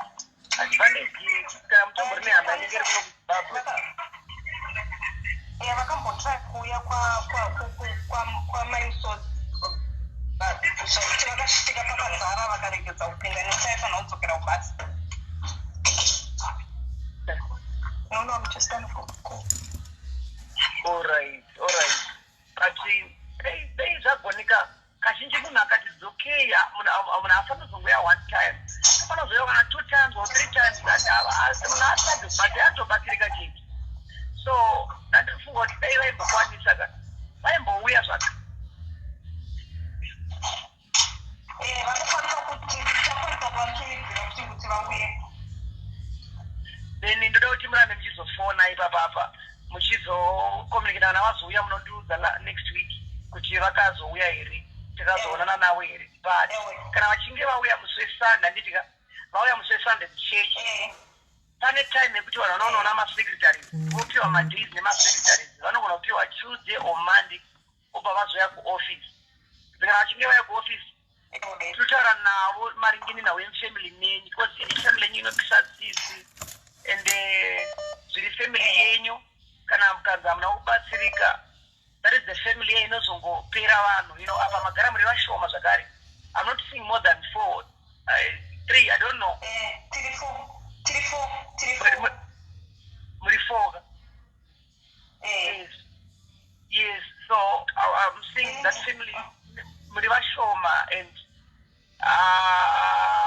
you need deliverance ndoti mwari vakusunungurei from altars and family men because there are some altars kune zvinhu zvakaitwa mufamily menyu against imimi vana because ndikuona pachiitwa an altar kana kuti pachiendwa kung'anga against you this is chipinge and these names manames evabereki venyu akanga akaiswawo on this altar also your names anga akaiswa on this altar and this is the other one like this child andiri kuona is not chawo asi mwana wemumba manje menyu is from but is it I don't know pane mwana anga connected to your is it your mother or your father I don't know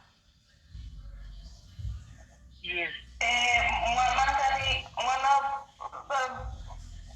ndisikunyasonzwisoti mwana upi ndine nyanzvadzi yangu futi akashayika akagara 2035 okay then so this is an altar and this altar munofanira kunamatirwa as a family kuti mwari vakudeliverei vakusunungurei against this altar.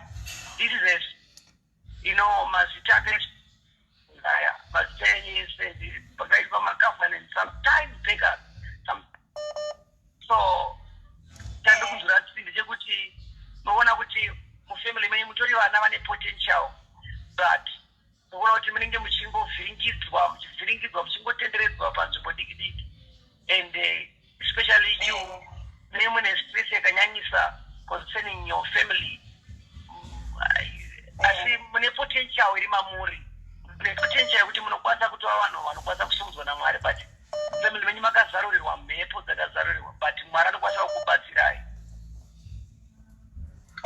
manje tinonamatirwa sei tiri pamwe tinogara munyika dzakasiyana siyana tuvari kumusha vamwe tiri kunze zvikuita azvo vamwe vanozouyawo rimwe ramazuva vamwe havauye but sometimes pakaitawo some of the people vanokumirirai vari kuno kuzimbabwe it's an advantage saka kana mutombori nemunhu akatombouya akutomboziva kuchechi anofanira kudzoka zvakare odzoka ozona masekretarizota kuti tikwanise kumuonawo tikwanise kumuzivawo at least zvinge zviri easy then we can have some video calls to communicate munokwanisa kutosunungurwa mukuzona mabreakthroughs paupenyu because zvagara mune nyasha dziri mamuri but mamakasungirwa upenyu chete saka mwari vakudzikinurai musatya handitika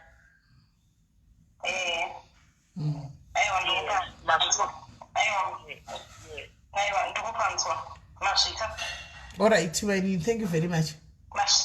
All right, sure. Right. Faith Chuma. Hello. Hello. Dianu. Hello. Dianu. Hello. Preshi, but nasana udana staba chitaurako. Sorry, SIS MELLY. Ndakatabira last week. Chitaura. Makadi prophet. Makadiza. Tiripo zvangu makadiyo. Ini prophet chekutanga nachikumbirawo kusunungurwa. Kunyanya inini nema siblings angu nababa vangu. Tinoita zvinhu but hazvibatike. Kunogona kuedzwa mabhizinesi kuitwa chii but hapana zvazvinobatika kwatiri. Kotiwo inini wacho zvakawanda zvandinoedza kuita muupenyu hwangu zvisingabudiriri. Then ndakabatwa neshuga over 10 years ago. A few months ago pananzi ndine BP. Makumbo angu ari kuzvimba ane 1 year achizvimba every day. Makumbo angu zvekuti anotorwadza kana kufamba. Then muna August last year ndakaitwa operation yedziso rekuright neshuga. Operation yacho it was a 2-hour operation yeziso because ranga risahoni. Then 2 weeks ago ndakaitwa futi imwe operation left eye nokuti angasingaoni and asatha kuona. Saka ndikunongorwa ndikunamatidwa for you. All right, my sister. Zimaso azvineti kusunungureka kutori baba. Then also for your healthy, sezvo mune urwere hwakati wandiwa matsanangura fizi. Just take water in a cup. Mvura necup. One. All right, sis me. Mira ndito.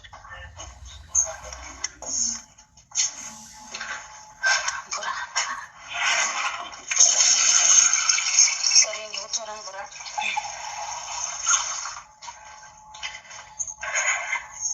Prophet ndanayo mvura.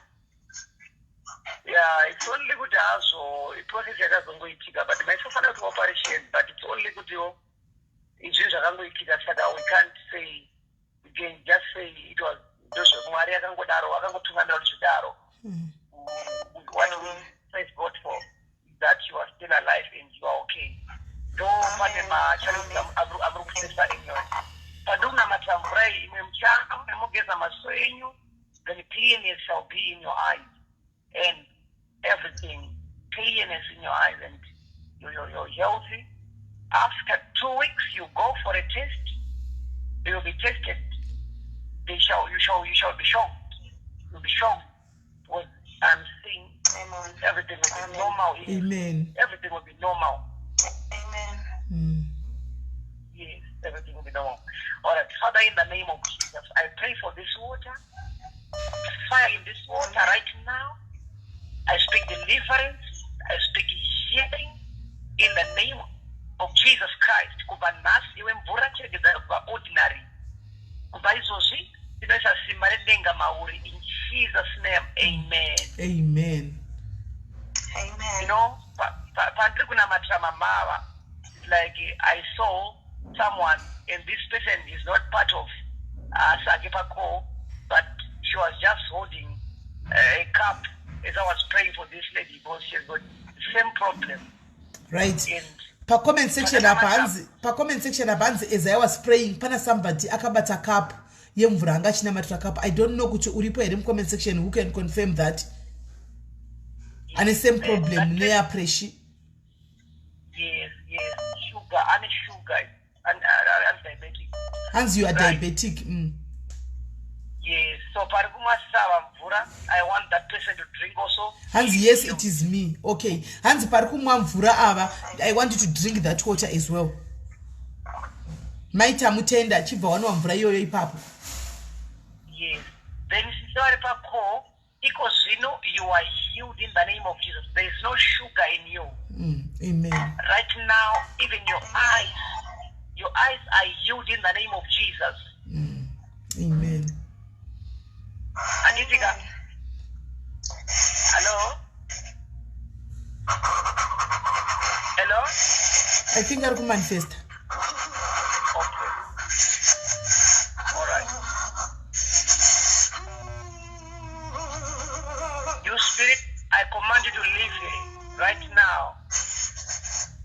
I command fire all over here right now in the name of Jesus. Amen. You spirit of death, right now, spirit of death.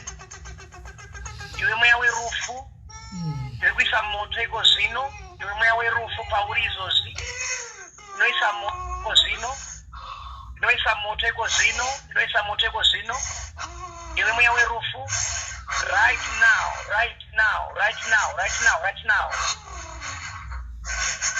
Wakabata izozvi, irikuisa moto iko zvino.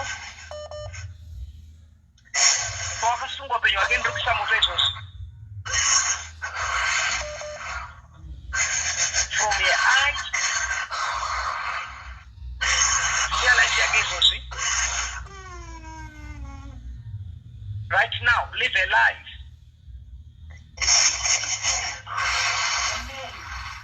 Amen. Upenyu wake chiusiya zvachose.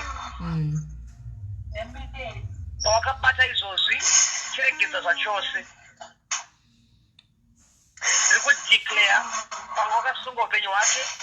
I speak fire in the name of Jesus.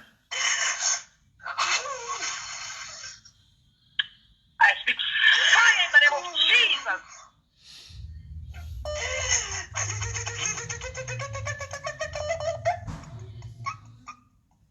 In the name of Jesus. Healing in your system, healing in your body. There is no sugar. Your eyes are now fine. Clearness in your eyes, clearness. Right now you are delivered through the blood of Jesus Christ. In Jesus' name we pray, amen. Amen. Amen. Thank you, my sister. Go well, ne? Amen. Thank you. Bless you, my Thank sister. Prophet. Bless you. Bless you. Thank you so much. Then masati vakata tisawa. Vatokata. Hello. All right. Vakata. Hello. Diane. Hello. Diane. Jennifer, SIS MELLY. Jennifer. But ina saka tombo kudana onda kudedza. All right. Jennifer ande. Mandidedza. Taura na prophet. Makadi prophet. Makadi zvenyu sis. Tinofara. Chekutanga prophet ndodo financial breakthrough ndanzwa nemweya wezvikwereti mweya wezvimpadzo kwamakore uchibuda uchipinda ende futi nachidawo grace kuti ndiwanewo mari yekubhadhara school fees yeyunivhesiti yanoda kuenda iri kuamerica nekuti vhisa racho futi risatinetsa nokuti ndoda kuenda nemurume wangu nevana vangu 2.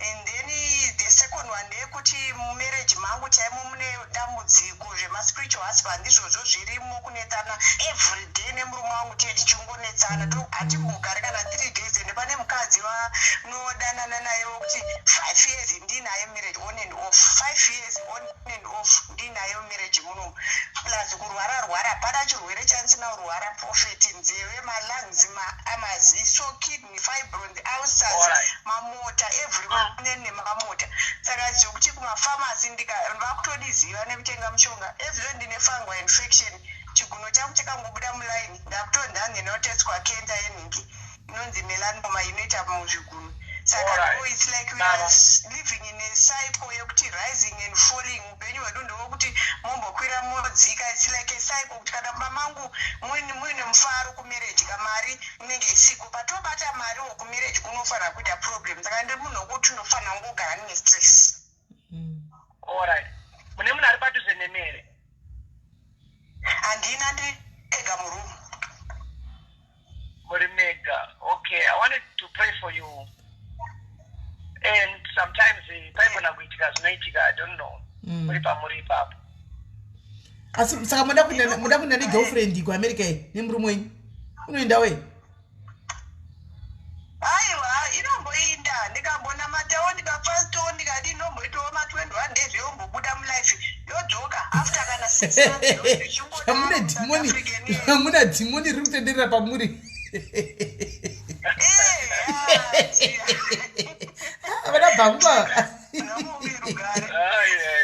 chokwadi zvakaoma.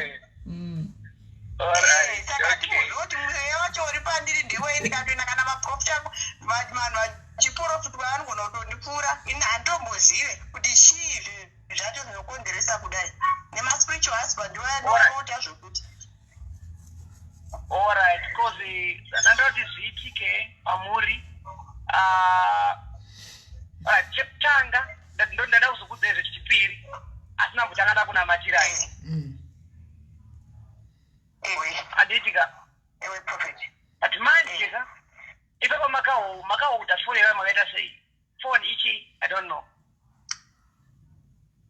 ndakadi makabata foni baba makabata foni makabata yemaoko meni ndakabata foni asi mane munhu murume wangu apinda saka mane munhu ari murume wavo apinda saka vanokwanisa kubatsira here baba vobata foni vaisa panzire penyu ndichikunamatirai imimi musina kubata foni maoko menyu ewe gandiwape Alright. ndisirefu madzini vachindinabatira vandibatira Thank you so much. Imichivhare masweni. ndivhare madzini Mavhara nditi? Vhare masweni. ewe Then kana all right, thank you. Right. Iwe mwewe tsvina wakagara pamwana uyu. Wakagara pari. Wakagara mudumbu make. Uda kuuraya mwana uyu. Iwe mwewe uda kumuurayirei mwana uyu. Pawakagara izvozvi ipapo pane moto iko zvino. Amen. Pawakagara mubhodhi make izvozvi pane moto izvozvi. Pane moto izvozvi. Moto iko zvino. Moto iko zvino. Iwe mweya werufu. Iwe mweya werufu uri kundinzwa iko zvino. Iwe rufu uri kuteerera iko zvino. Iwe mweya werufu. Amen. Iko zvino uri kundinzwa iko zvino. Ndiri kuisa moto pauri ipapo. Amen. Itsvane moto. Amen. Itsvane moto izvozvi. Amen. Moto iko zvino. Moto iko zvino. Moto iko zvino. Moto iko zvino. Moto iko zvino. Moto iko zvino. Moto iko zvino. Moto iko zvino. Moto iko zvino. Every spirit in your system, in your body, in your life, in your health, I speak fire in the name of Jesus. Everywhere. Pawakagara pabhodhi yake ndiri kuisa moto izvozvi. Pese pawakagara pabhodhi yake pane moto izvozvi. Pawakagara pabhodhi yake pane moto izvozvi. Yes. Pane moto izvozvi. Pane moto izvozvi. Pane moto izvozvi. Pane moto izvozvi. Zvawakamudyisa mudumbu make ngazvibve izvozvi. Amen. Chawakamudyisa chese ngachibveko zvino. Ngachibveko zvino. Ngachibveko zvino. Ngachibveko zvino. Ngachibveko zvino. Ngachibveko zvino. Ngachibveko zvino. Ngachibveko zvino. Ngachibveko zvino. Ngachibveko zvino. Ngachibveko zvino. Ngachibveko zvino. Ngachibveko zvino. Ngachibveko zvino. Ngachibveko zvino. Zvawakamudyisa mudumbu make zvese zvaanorota achidya zvese ngazvibveko zvino. Ngazvibveko zvino. Ngazvibveko zvino. Ngazvibveko zvino. Amen. Ngazvibveko zvino. Amen. Ngazvibveko zvino. Amen. Ngazvibveko zvino. Amen. Chese chawakamudyisa chese iko zvino. Chawakamudyisa iko zvino. Chawakamudyisa iko zvino. Itsvane moto. Yes, in the name of Jesus. Wakagara mudumbu make. In the name of Wakagara iko Jesus. zvino. Moto iko zvino. Moto iko zvino. Moto iko zvino. Moto iko zvino. Moto iko zvino. Moto iko zvino. Moto iko zvino. Moto iko zvino. Moto iko zvino. Moto iko zvino. Moto iko zvino.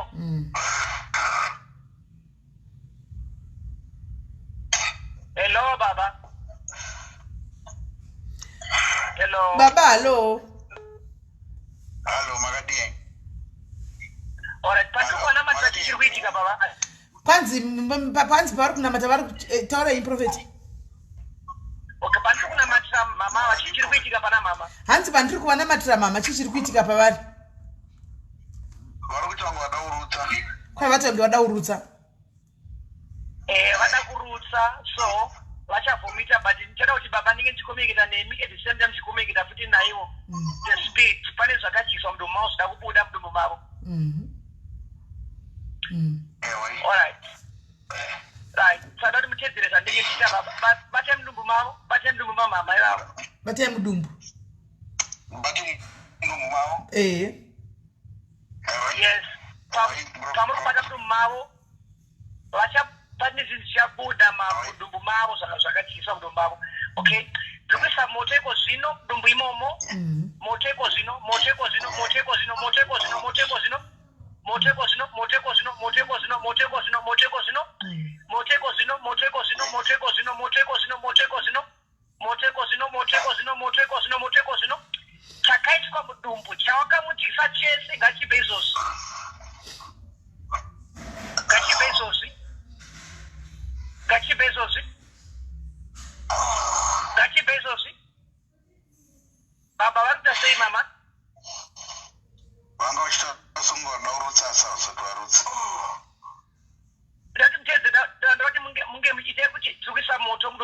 ita kuti moto chakabviswa ngachibude izvozvitedzerai kudaro muchidaro pavari moto chakabviswa ngachibude moto chakabviswa Chakabviswa ngachibude moto chakabviswa moto chakabviswa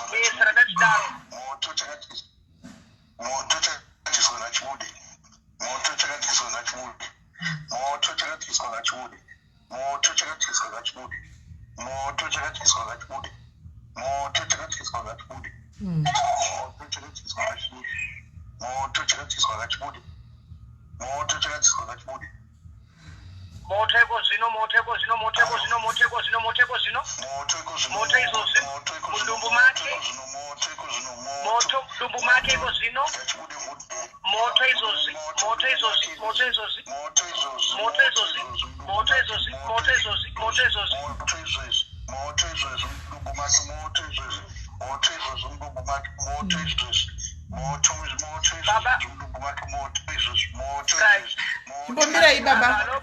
Chimbomirai baba. Hello. itai kuti iwe mweya wetsvina ndiri kuisa moto pauri Iwe mweya wetsvina ndiri kuisa moto pauri. Iwe mweya wetsvina ndiri kuisa moto pauri. Iwe mweya wetsvina ndiri kuisa moto pauri. Iwe mweya wetsvina ndiri kuisa moto pauri. Iwe mweya wetsvina ndiri kuisa moto pauri. alright itai kuti bvisa chawakaisa chese Bvisa chawakaisa chese. Bvisa chawakaisa chese. itai kuti bvisa chawakaisa chese itai kuti bvisa chawakaisa chese nemaoko ake nemaoko ake Bvisa chawakaisa chese. Bvisa chawakaisa chese.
Hello, Baba. Ite kuti wakagarire ite kuti uri kutsvage pari bvunze kuti uri kutsvage pari wakagarire chipa urutsvage chipa wakagarire chipa urutsvage chipa ipa bvisa wakagarire chipapo wakagarire chipa bvisa wakagarire chipapo ibva wakagarire chipapo ibva bvisa wakagarire chipa ibva wakagarire chipa wakagarire chipapo. Alright, Baba. Hello. Ndauti muape nguva ndauti munzwe zvaari kutaura zviri kumanifesta that spirit iyoyo bvunze kuti chingobvunzeka wani kuti uri kuita sei paupenyu hwake uda kumuurayire chii uri kuita sei paupenyu hwake uda kumuurayire chii uri kuita sei upenyu hwake ndiudze kuti uri kuita sei upenyu hwake uda kumuita sei zvakwana chiteerai munzwe uri kuita sei upenyu hwake chiteerai munzwe chiteerai hello baba hello baba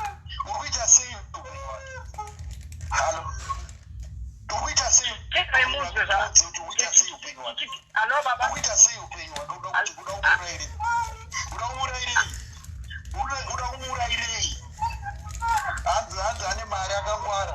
Ndozvavataura.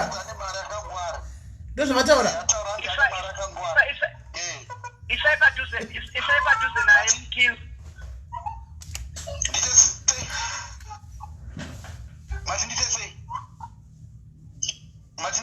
alright ndandiri kuti nditaure naye isai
life yake. Ekeza kutoka futhi. Usabate utano wake. Usabate upenyo wake. In Jesus' name, she's free. You are free. Amen.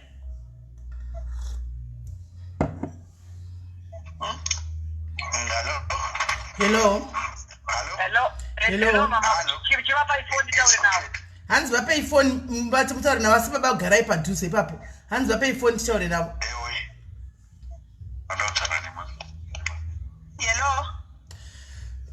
Hello, koma.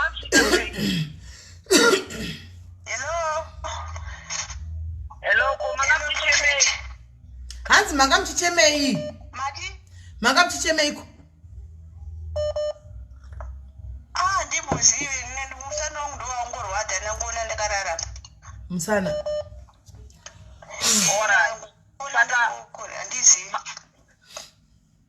masununguru, alright. Masununguru walitika, alright. Ndoda kuita SIS MELLY. Prophet. Dati varambe vari pako ndakuti vanoone kuti Mwari vanobata munhu ari kura nditi. Kune yamakamudza inonzi deep sleep kuti vanogona kunamata vagona Agovata alright. So ndichanamatirwa mai vava vachaona zvakaitwa paupenyu hwavo zvese newacho anga akazviita. Amen.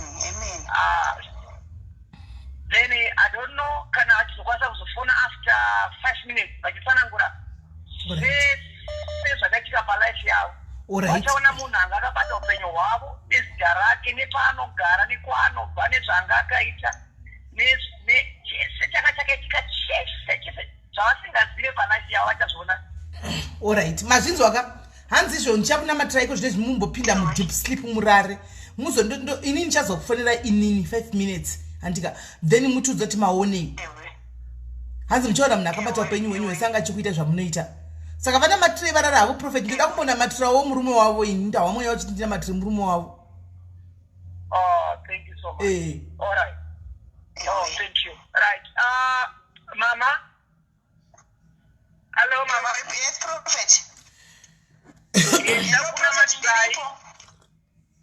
muchakotsira but amukotsire mega. Muchangwedza namakotsira mutanga kutorota zvakaitika palife yenyu zvese. Amen. Ndinotenda munhu waMwari, ndinotenda Prophet. Amen. Yes, saka musatya zvamuchaona zvinorwadza asi ndo zvemumusha menyu, ndo zvakaitika mumusha menyu. Muchaona zvimwe zvakaitika zvinangobvira zvakazivikanwa mumusha menyu. Yes, anditika. Amen. Yes, even kana muda kuzoona even Mwari achakuratidza futi patidiki pamberi upenyu hwenyu, but zvamuchanyanya kuona ndo zvakaitika zvacho, but patidiki muchaona futi kuti saka upenyu hwenyu hwakuenda kupi, zvii zvakuzoitika pamberi apo. Anditika. Ndinotenda munhu waMwari. Amen. Alright. Now, ndoda kuti pamire munhu paseri penyu because muchangoika namarara. Saka ndoda kuti chipa iphone munhu anechitaura naye. Baba.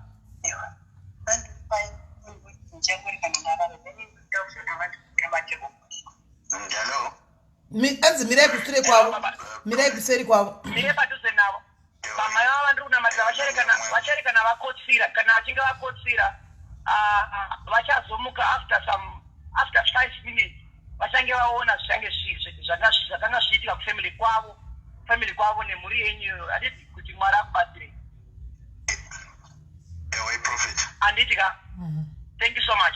Ndoda kuti endai pamberi pavo. Batai ruoko rwavo. Pamberi. Ndabata.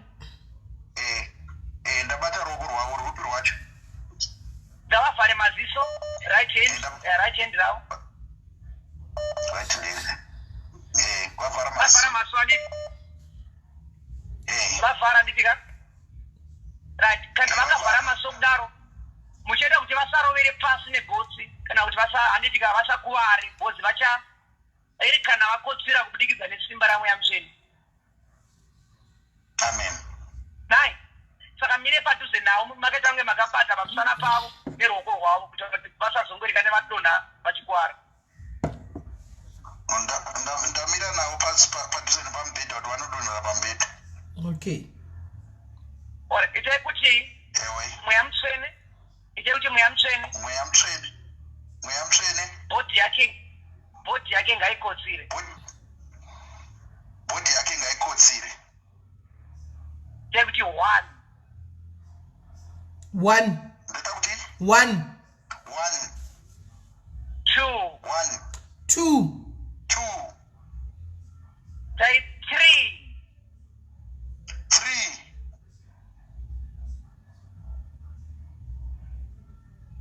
Itai kuti iwe body, I command you to sleep. Mati? Itai kuti iwe body, I command you to sleep. Iwe body, I command you to sleep. Itai kuti after the count of 3. What? Varara. Anzi varara. Varara. Varara, prophet. All right. Right. Tichimirira kuti amai vamuke. Taurai prophet. Itai kuti mweya mutsvene. Mweya mutsvene. Varatidzei zvakaitika kumhuri kwavo. Varatidzei zvakaitika kumhuri kwavo. Nekumhuri kwedu. Nekumhuri kwedu. Nepamhuri yedu. Nepamhuri yedu. Varatidzei vakazvikonzeresa vacho nezvavakaita pamusoro pedu. Varatidzei vakazvikonzeresa vacho nezvavakaita pamusoro pedu. Uye mutiratidzewo mweya mutsvene zvichaitika pamberi pedu zvakare. Uyezve mutiratidze mweya mutsvene zvichaitika pamberi pedu zvakare. Thank you so much. Mona vakatoita flat chair mazona, you can try mkutoona kuti vakanyatsorara nai. Thank you so much. Amen. Thank you. Vachiramba vakarara kusvikira vacheza kuwana ndopa vachazomuka vaona zvinhu. Thank you so much. Saka baba tokumbira kuti baba timbona matane tichimirira medhem kuti vamuke. Hatina mate ndakumbona matane baba ngatina matei.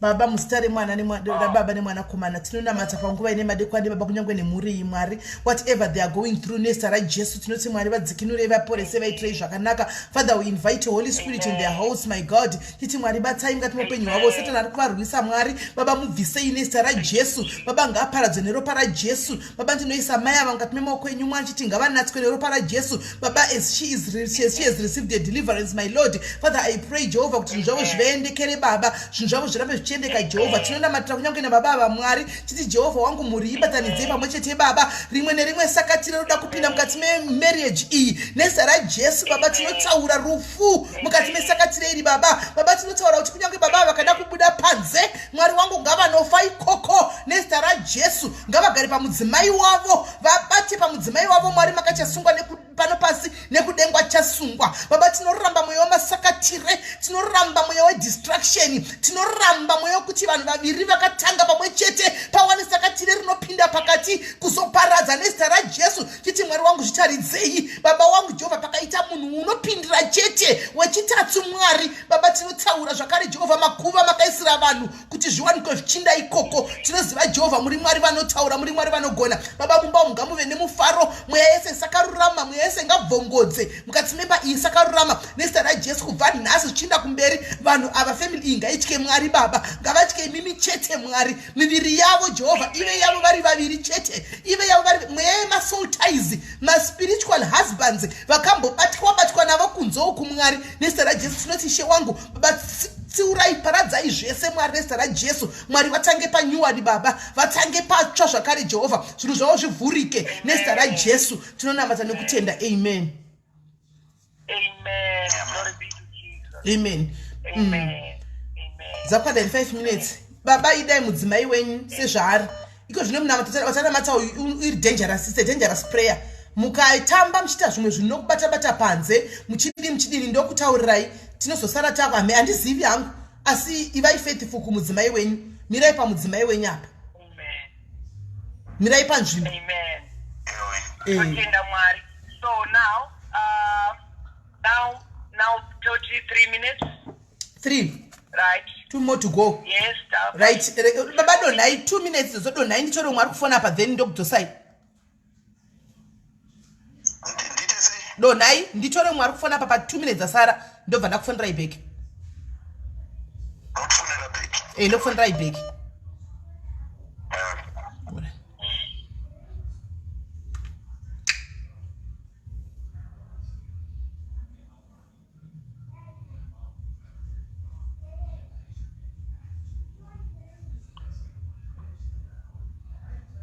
Caller 2 minutes. Hello. Hello, Taura na prophet. all right, thanks. Taura na prophet. Hello, sisi makadize. Mara simba ere prophet. Kiripo zedu. Kiripo prophet dokumbira wokubatirwa wokuti zvinhu zvedu zviendekewo zvakanaka. Okay, all right. All right, let me pray. Okay, let me pray. All right, give it a minute. Hello, prophet. Yes, why? Ndachikumbira mutina matrobhozi azadhi yangu akangourawa zvisina tarukana akapfurwa last year muna machi uno nepfuta achibva atongoshaya saka ndizvo zvimwe zvandachida kuti mundibatsirewo because ndangosara ndiri ndega mumhuri medu. Mugara kupi mama? Ndogara kuCosmo City, Joburg. Oh, okay mama. Neshure kuzokunamatira ine rimwe ramazuva nditi? All right. Yes, neshure yakadaro. Okay, all right mama. Regedzai ndinamati. Father, in the name of Jesus, kabandiri kunamatira mwana uyu. Nezita raJesu. Ndiri kunamatira mwana uyu iko zvino. Father, I pray for this one. Baba ngasunungurwe upenyu hwake ngaudzikinwe nezita raJesu. Mweya yese irima, mweya yese yetsvina inomuvhiringidza ishayiwe simba kubva iko zvino. In the name of Jesus Christ, we pray. Amen. Amen. Amen. Asi wanzwa wakakuti mataurira aita prophet wavanzwa? Ndawanzwa tisimete. Kuti wataura pachikuru anditika? Saka ndofanira kuzovafonera. Taura navo handizivi. Prophet ndofanira kuzoita sei? Indonoti mimi munofanira kuzotouya ini. Ndozvandiri kuona Jesu. Yes, munofanira kuzorongawo jeni mumbuya. Only for that. Only for that. Only for that. Because it's a matter of life. All right, thanks. All right, sharp. Right. Takudzokera kumuriya 5 minutes akwana.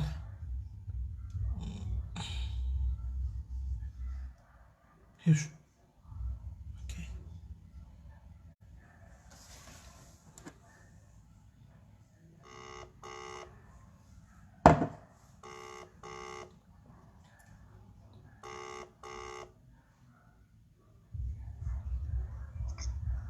Hello. Vamuka here. Hello. Asati vamuka. Avasati. Okay. Avasati. Prophet. All right. Okay. Sometimes they do try to go at stable, but I'm not so. Hanzi vabva vamuka. Vamuka, yes. Thank you. Okay. What I phone to tell you now.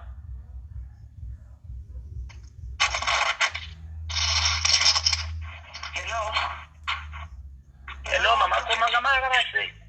Kumangamara say food.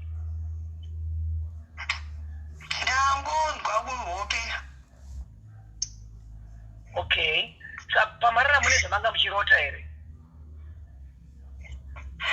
Like pandango zvazvakaita kunge zvirima but chandokurememba chokuona mbuya wangu ngwangu achindiita zvichuma mheno muhuro endeni nemurume wangu ane maronda mumakumbo.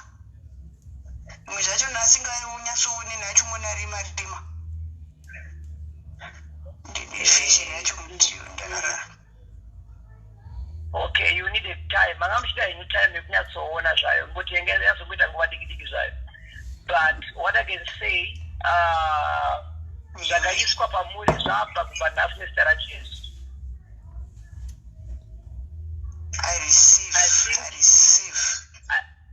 I think you couple, you have to come on live next week again. We'll continue with you.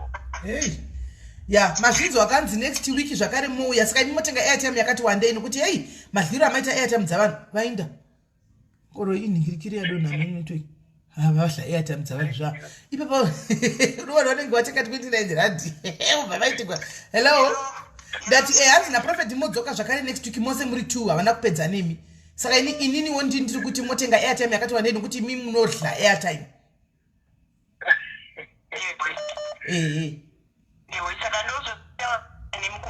Alright, no pakanaka. Alright. Right. Vain tichirega tiunze vamwe. Vanozodzoka next week. Hello caller. Hello. Hello. Ndaswera ndiani? Ndiani? Faith. Ani? Faith, alright. Okay.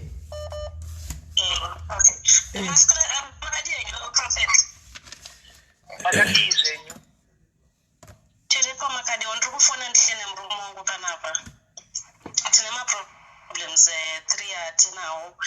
Yekutanga ndiye mwana akadiagnoswa neepilepsy last year muna August. Saka iko zvinezvi ari kurarama ari pamushonga. Saka tachikumbirawo kuti mumunamatire. And then indire problem yechiveve kunyanya kana ndakarara. Hello? Takateerera. Alright. Ndine problem yechiveve kana ndakarara. And then yekupedzisira ndeyekuti izvozvi tiri kurarama tiri munyika 2 dzakasiyana. Nenyaya yekuti murume wangu ane visa rekuti akwanise kuuya kuzogara neni kwandiroshanda ndichigara zviri kunetsa. Tatozadza imba nevana kubva zvatakarorana tichingogara uyu kwake. Alright, okay, fine. Alright. Okay, nchangu chasongwa dikidikiwo nditaure nemi ndo chizoda nguva yakakura. Alright. Jede ndikungu kuna matry. Noda kwe time dzeduwo. Sorry, chako kuna matry. Zionesesi yatinayo mangwana ndinanguti yangu dimbura. Thank you. Rekeza ndi kuna matire. In the name of Jesus. Ndiri kuna matry kuba nasi nestera Jesu. Whatever chamuri kuna matira, pick your papers. In the name of Jesus, you are free from that. Also, mwana wenyu, muri kuduze naye rezo Jesu. Tinaye kana kubatira. Okay. Alright. Madam Sorowaki. Madam Sorowaki ndichina mata kubaiko zvino ndinoraira disability ndoirira nezita Jesu. And manje tikufika name of Jesus. Vaizvozvi sununguro. Nezita Jesu kubva pamweya wese wakabata mwana wenyu. In Jesus' name we pray. Amen. Thank you so much. Thank you so much. Anti mazvinzo waka imimi next week mochitenga airtime yenyu yakawanda mochita vekutanga andika mochitigara matondi yeuchidza mochita vekutanga nokuti kwai zviri pamuri zvikuru zvoda nguva. Alright, Sasmeri, thank you. Alright, sharp. Thank you so much. Right, takuda kupedza ndipazarugwa nevanhu 2 koro so tichibve tachitanga kupedza. Caller, hello.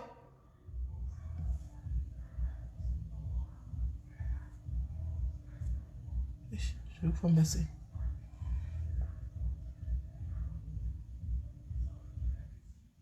Hello. Hey, chitaurai. Taswera sei. Makadizwe nyoma.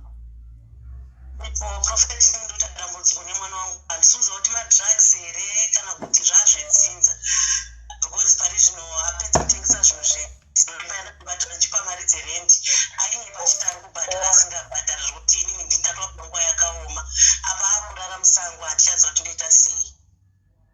Alright. Kune here munhu ari kufunga bonga ine kadhi rake ndikunamatira ndochipedzera rachinge zvanyonera asi chechi2 chirege Picture yake. Picture. Ndinayo. Kwanzi pane here anogona kuya nayo kuZimbabwe ndinamatire picture iyoyo. Ndichatozoita kutaura nana vari kumebhori muti pamwe angakwanise kuuya nayo. Gawo inaro mangwana chaiwo. Gawa try. Kwanzi mangwana chaicho ngavatraye kuya naro kadhi iroro. Alright, regendi ndataura nawo. Because handidi kunyepera ndangofunga kuti pamwe zvina nini ndingodarika ndizvipfudze. Because ndatambura handidi kunyeperai. Okay. Akufa musafenyi. Don't worry. Don't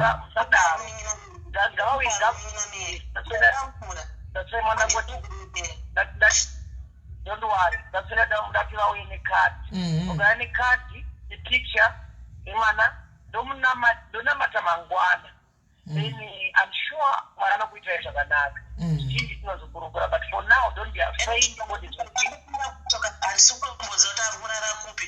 Chirundi rwadza nhasi mwana atina 28 nhasi kwari kurara kwacho handisikuziva zvinhu zvese apa akundinetsesa nevanhu munomunoziva upenyu muSouth Africa ndogona ngouraiva akundinetsesa nevanhu kwaaigara zvinhu atengesa mari ndaimupa here ndachibhadhara asi ndingabhadhara achinyipa kuti ari kubhadhara anyway inini upenyu hwacho futi ndaakutotya saka mave nenhingikiri mave nezvikwereti ndapedza muzvikwereti zvisiri kuita sisimeri ndapedza muzvikwereti mwana ari 28 years ndapedza muzvikwereti asi mwana uyo murume mukuru murume mukuru murume but handisi kurara kuti unyatsozoti ari kugara pai kana kuita sei izvozvo zvika handidi kunyepera upenyu hwakaoma aiwa zvekugara hake ngaanogara kwaanoda chero pasi pebhiriji chero mumuti chero mugomba ngaanogara asingasakuparira zvikwereti muvanhu handidi kunyepera handiparira zvokuti dzimwe dzenguva handingofamba but handisi munhu ndofana kudhara muchigara muchikasei handisi munhu kuti ndikushandodza hani kana kuti ndodzama ndapererwa handidi kunyepera ndapererwa. Don't worry, Mama. Don't worry. That is why that is tell kuti vauye nepicture sheet. Ukangoya nepicture based mangwana. You will tell us a different story, I assure you. Chiboisai hope yenyu yese pane zvandiri kutaurira izvi muone kuti hazvichinjei. Saka mazvinzwa imitsvaga yemunhu wamunopakandira picture rini munari pafoni chiforwardrai pawhatsapp kumunhu ari kuZimbabwe aende naro mangwana nokuti satisi kuda kuti mufe iye kana achida kufa ngaafe hake asima mungafiri munhu akuita mhosva dzake Saka vanenge vari kumbari here kana kuti vanenge vari kwamai musonzawo uri kwachoko kumbari Kumbari amai musonziwo iri padhuze neold drink yemumbari panext neold drink yemumbari pane hoo inonzi amai musonziwo vanofanira kukurumidza kuuya vakabata wamedhowo half 7 it's fine nje zviri betawo alright ndokumbira kunamata muchestima muri kundirwadza profeta handisi kugona handidi kunyeperai munyengefungisisa no problem yakuitika pamuganga sometimes orabata nechest yenyu alright in the name of Jesus Lord declare Nestera Jesu every pain yamuri kunzwa in your chest you are healed from that pain in Jesus name amen alright pakanaka muite saizvozvo mazvinzwa right I think we've got 2 more people to go Dorothy Vimbai hello mushe ndimani alright taurai naprofeti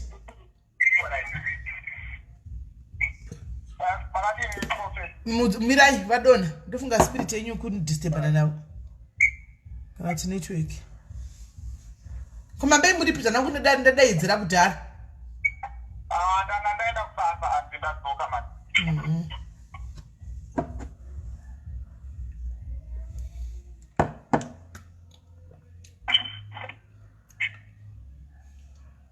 The number you have dialed is not available at the moment.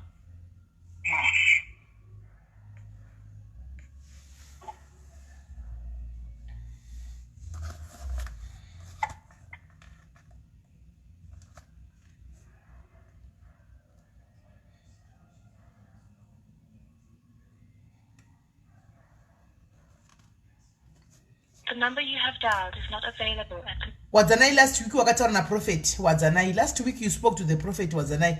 And it wakataura navo one last week prophet na Wadze.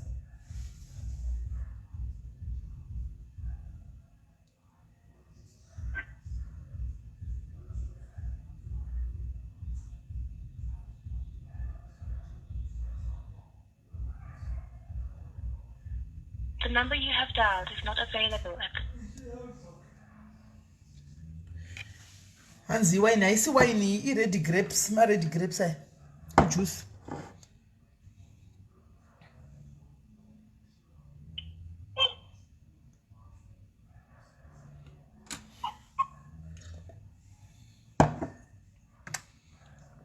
The number you have dialed is not available. Taru chata mnyama iwe. Uona zveda phone yako kuramba yawe. Zvakaoma. Hey. Zvakaoma. Chete tichifamba edu takadai so tine zvinava zvakakomba zvinorema vedu we.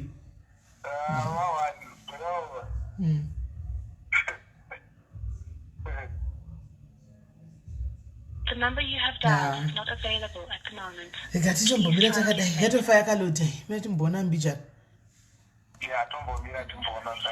Ndakadaro sakwasarwa iwewe naWadzushu. Ndofunga ndimasara muri tuna neanonzi Vimbai meno kuti aripo here.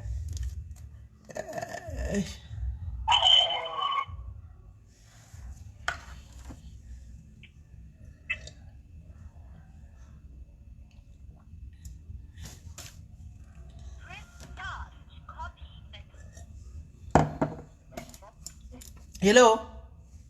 Yes. Yeah, network yanga yakunetsa. Right, taura na prophet. Prophet. Okay. Makadini zvenyu? Ndinofara baba. Problem yangu yandinayo ndine problem yepadivi mukati medumbu rangu ndo problem yekutanga. Chinhu chechipiri chandinokumbira ndine chipo changu chekuimba. Chane makore chichiramba. Handizivi zvinoitika mukati medumbu. Zvese zvandinobata zvibude nenzira yandichida nayo. Okay, all right.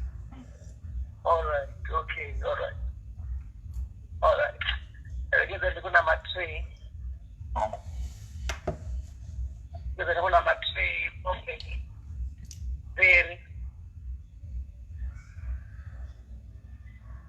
Okay, Father, in the name of Jesus,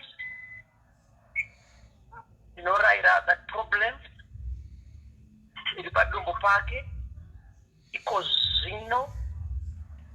I command that problem to stop in the name of Jesus Christ. In Jesus' name. In Jesus' name. In Jesus' name. Because no right problem yoyo. Ngaipereza chose in the name of Jesus. Sunungurweza chose from every spirit. Also, I pray for your gift. Be delivered in Jesus' name. May you see the breakthroughs upon your gift from the day. Amen. Done. Amen. Thank you. Prophet, tachikumbira kuti mutina matiro pana mbaba takanoona pakati pe vhiki apa vakashutwa kuJoburg. Takatoona kusura suru vakashutwa kuJoburg. Zvinomira zvakanaka. Vatotonzira kuti vave paralyzed kubva kuchiuno vachidzika kusasuku. Havasati vakura mwana mudiki, havasati vambukura baba wacho. Takatonoona tichivavigira wheelchair, takavatengera pana madiaries negrocery anoti mukadzi wavo mumwe wedu panapa. But tachimukumbira kuti doctor's report yekutanza vakashudwa vachienda kubasa makuseni vachida kutorerwa foni. Saka bullet racho ritorimo vakashutwa pahuro. Vamenoti vakatorora masei itori nyasha chaichedzo pakashutwa pacho. But kuri kunzi bullet rikanopinda mukati. Saka ririmo vari kuti vakabvisa pariri pacho hachiti vabvisa. Saka vachararama naro. But rakabva ranorova sanzi rakanovhibrata muspinal here. Saka vakaita paralyzed kubva muwesi kusvika pasuku. Saka mukadzi chero vachita tsvina chaiyo havainzwi ichibuda because vari paralyzed. Vanotopfeka mapambasi. Saka kufamba havachafambi vakanzi. Saka ndachidangoti doctor's report haisiriyo report yaMwari. kuti nekufamba kwengwa pangozoonekwawo testimony yaMwari vazongosimuka kufamba nokuti hey vanhu havana vadiki kuti ndione mukadzi achizorarama upenyu hwake hwese achingosimudza munhu vachidai ndikuona zvakaoma but ndachikumbira kuti Mwari vangoitawo denga ringoitawo favor zvaro. Thank you so much. Thank you so much. Thank you. Tera on the foot for ringa marekanga. Mudzimai ndiye wandinoziva zita rake anonzi Eunice. Anonzi Eunice. Mudzimai all right. Thank you so much. Father, in the name of Jesus. Baba ndiri kunamatira murume waEunice. Muyamtsvene. Baba ndiri kunamatira life. Life yake muyamtsvene ndiri kuinamatira. Father, may you save his life in the name of Jesus. I pray for him because you know where I'm saying. Let there be angels. Notanga ko reconstructor. Body yake iko zino. Abatuma wa Jehova ngabashanye paari.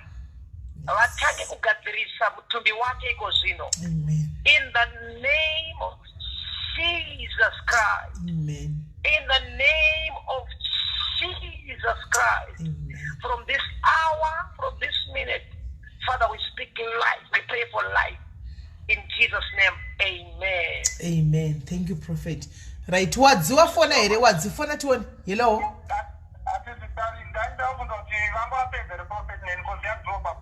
Oh, vangu vapedza vana madzi vakapedza.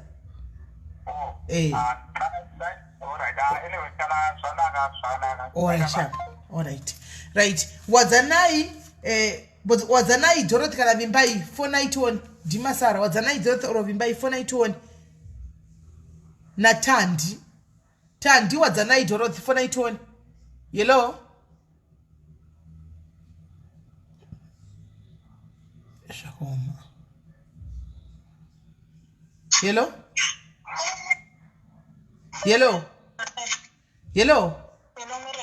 Mushe chiba chitaura na prophet chitaura na prophet. Okay, Magadini prophet. Magadini, yes. Tiri kumagadiwo. Ndangofonera kuti ndine matambudziko akati rekutanga ndiri kuti 2009 ndakatonge ndatsvedza vana ndatotanga from there kusakwanisa kugara. Saka ndinogara but ndichirwadziwa nemusana, ndinorwadziwa kugara, kufamba, kurara every time, every second of my life nendiri ndakazoti ndakunoku kwandakauya ndobva ndazonoitwa x-ray ndikanzi ndine scoliosis. Saka ukatotarisa pa x-ray musana wangu wakatobenda kurutanga. And then time day roro ndofunga randakarwadziwa nemusana. The next day ndama ndatanga tonge ndinozvimba zamu ndichibva rapisa. And then from there sometimes problem inoitika on and off. And then the second issue is mwana wangu anene 5 years akadiagnosed on epilepsy. Akangoita seizure 1 and she hasn't had one, another one again, but akadiagnosed on epilepsy. And then the last one ndekuti ndinoona unge kubvira pane kwauya kunoku nemurume wangu hapana zvatinoita zvinobatika.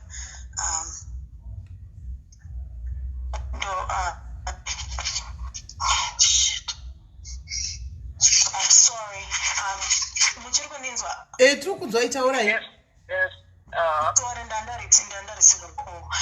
Okay, so nemurume wangu ndoona unge pasina zvatiri kuita zvinobatika. Mari inongouya, it feels like inongotsakatika. Izvizvi we want to plan kuti maybe tiite a business or something. But ndokuona unge zvinhu zvese zvinenge zvichingoita zvichifoira. Saka ndo maissues acho.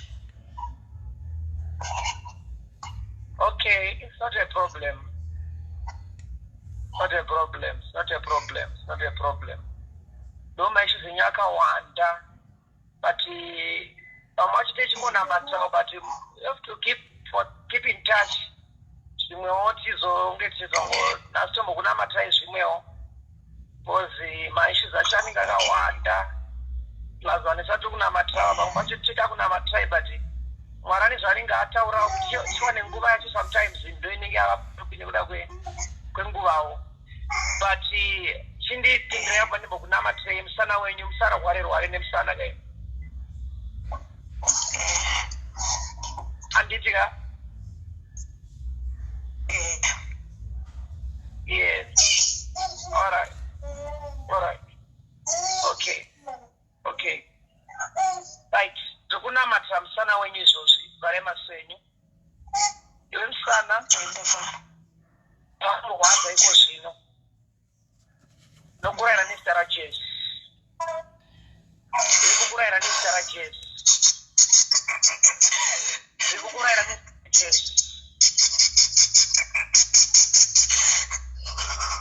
Nokuraira ni Sarah Jess. Nokuraira ni Sarah Jess. Every spirit can have them sana. Iko zino. I command fire right now. Fire right now on that deck. Ukisha moteko papsana yo. Moteko zino papsana yo. Moteko zino. Moteko zino papsana yo. Moteko zino. Moteko zino. Moteko zino. Moteko zino. Moteko zino. Moteko zino. Every spirit yakapata msana huyu. I speak fire right now. I command fire right now. I speak fire in the name of Jesus. From this hour, I speak healing. Healing to the bone. Healing to the bone of your back. Sana when you buy so see, kuskwata nuswa kwa mabonzo. We silence the pain in your body from today and forever and ever. In Jesus' name you are healed. Amen. Amen, my sister. Amen. Be healed. Amen. All right. Right, guys. Ngachiti changa pastor prophet oda usorora manji. Prophet oda usorora. Aripo ere jorote apa na vimbai na tandi. Team chingo pedza fast. Hello. Hello. Dianu. Hello. Dianu. Nditandi. All right. Taura na prophet.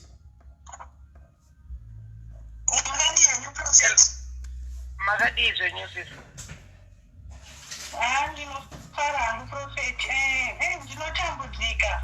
Ndine problem yekurwara zvakanyanya. Ndofunga problem yangu ndakatanga kuiziva ndiri mwana mudiki. Ndinopese pandiri ndinogara ndichisvipa furu kana mate ndichipera simba. Dumbu rangu rinombofuta.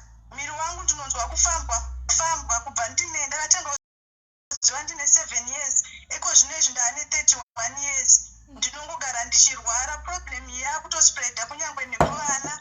Mumba hatina chinhu chatinoita mukati meupenyu. Tinoronga nemurume wangu asi hapana chinoitika. Takazama kuaplaya mavhisa ekuti tiende kunze kwenyika. Zvese takapedza asi hakuna kana mhinduro yakauya. Naiko zvino zvakanyarara. Ndatova nestress hachazive zvokuita. Pese pandinofamba izvozvi ndinofamba ndakabata tauro ndichingosvipa. Fumakore ese kusvikira pa31 years ndiwo upenyu hwangu hwese.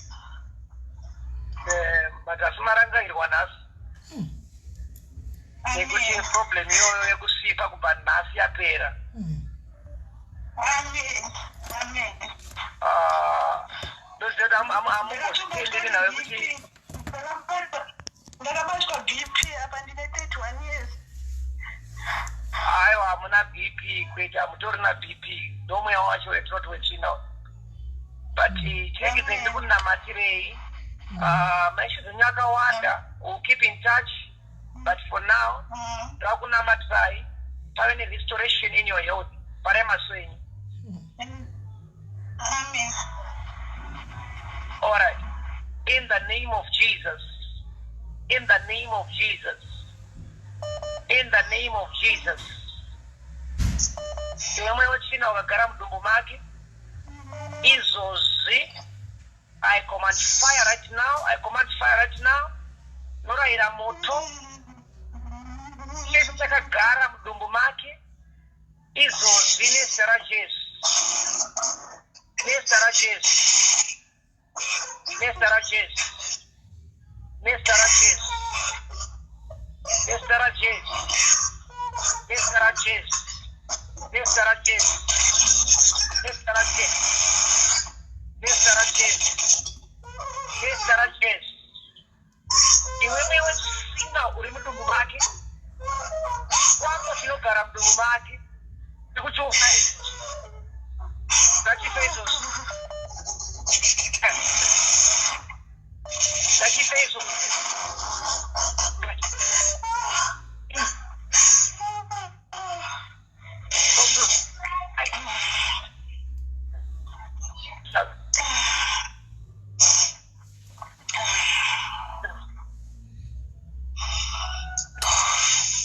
Prophet Vadona, hold on. Prophet Vadona. Hold on. Okay.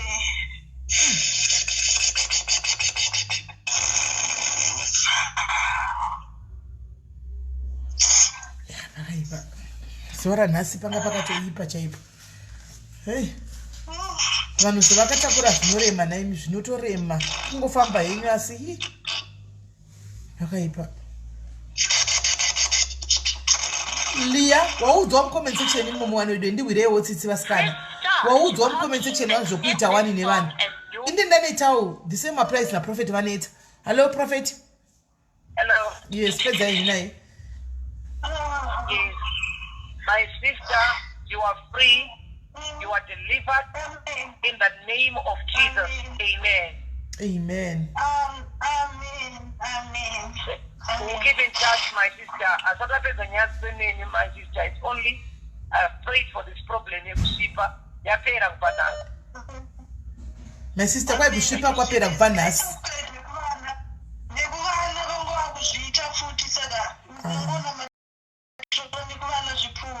Vana vangu kushipa futi. You are free.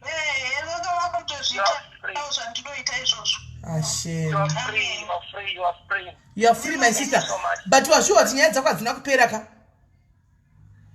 Saka next week saka wotenga airtime yakati one day yekuti uchati ndo imi vane vatambudziko mahombe imi mogara matanga muchigara matotanga imi kuti kana muchivharira show movharira muri 3 makadaro vamwe vombomira anditi all right sharp all right sharp. Hello.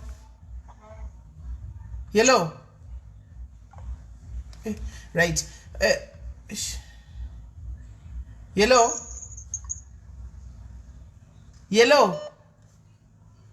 Hello, my sister and Stella, and I want to start with please go to the prophet. She's out right now.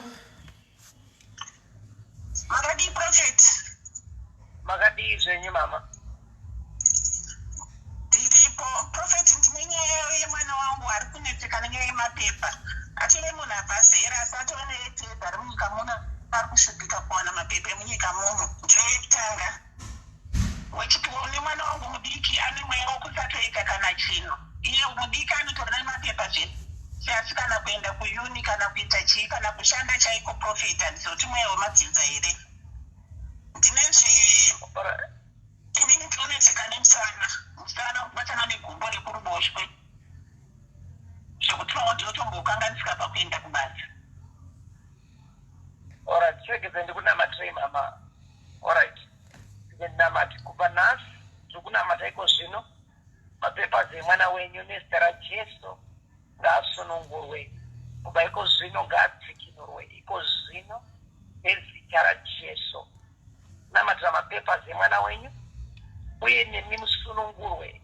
In Jesus' name. Amen. Amen. Right. Wekupedzisira uyu regaitiro wekupedzisira uyu ngafoneka naiwe toda kuinda isu prophet toda kunogara namai prophet kwete toda kunogarawo nafather diaries naye asikana. Hello. Ndiani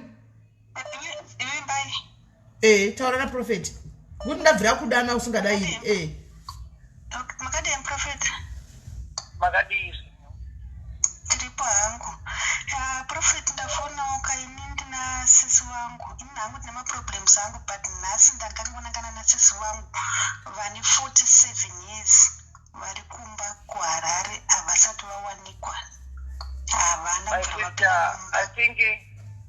I think munari kuno kuharara ini ndononge ngainde kwaprofeti anga muti kunamatirwa pafoni best thing ka ngatozofone next week muzvinhu kuti akawira kana kuti akabatirika anofanira kutouya kuti anamatirwe ndikutoona kunge mweya because ndakataura nasekretary wenyu handiti akati ngavauye but ivo nditoona kutoti itori mweya kutadza kuti vangokwira kombi vainde pambari utori ngori mweya chemuprofeti saka zvino kana ivo manje vane mweya wokusada kuinda iwe chero kava namatira ivo vasina faith hazvishandi anofanira kuuya kuti anamatirwa ndii akauya zvakanaka kuti anamatirwa ndii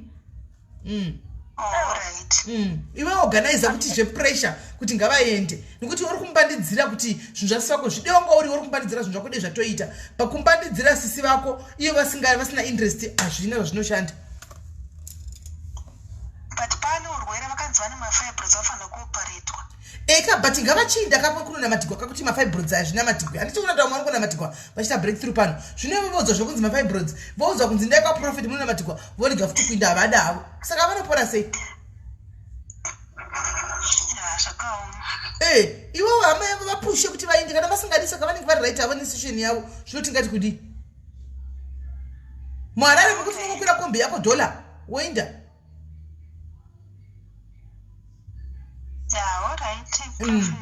alright pakanaka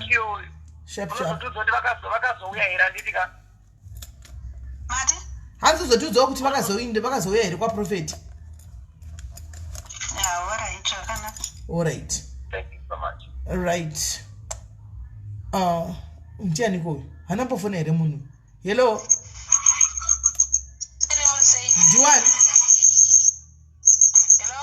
ndiwani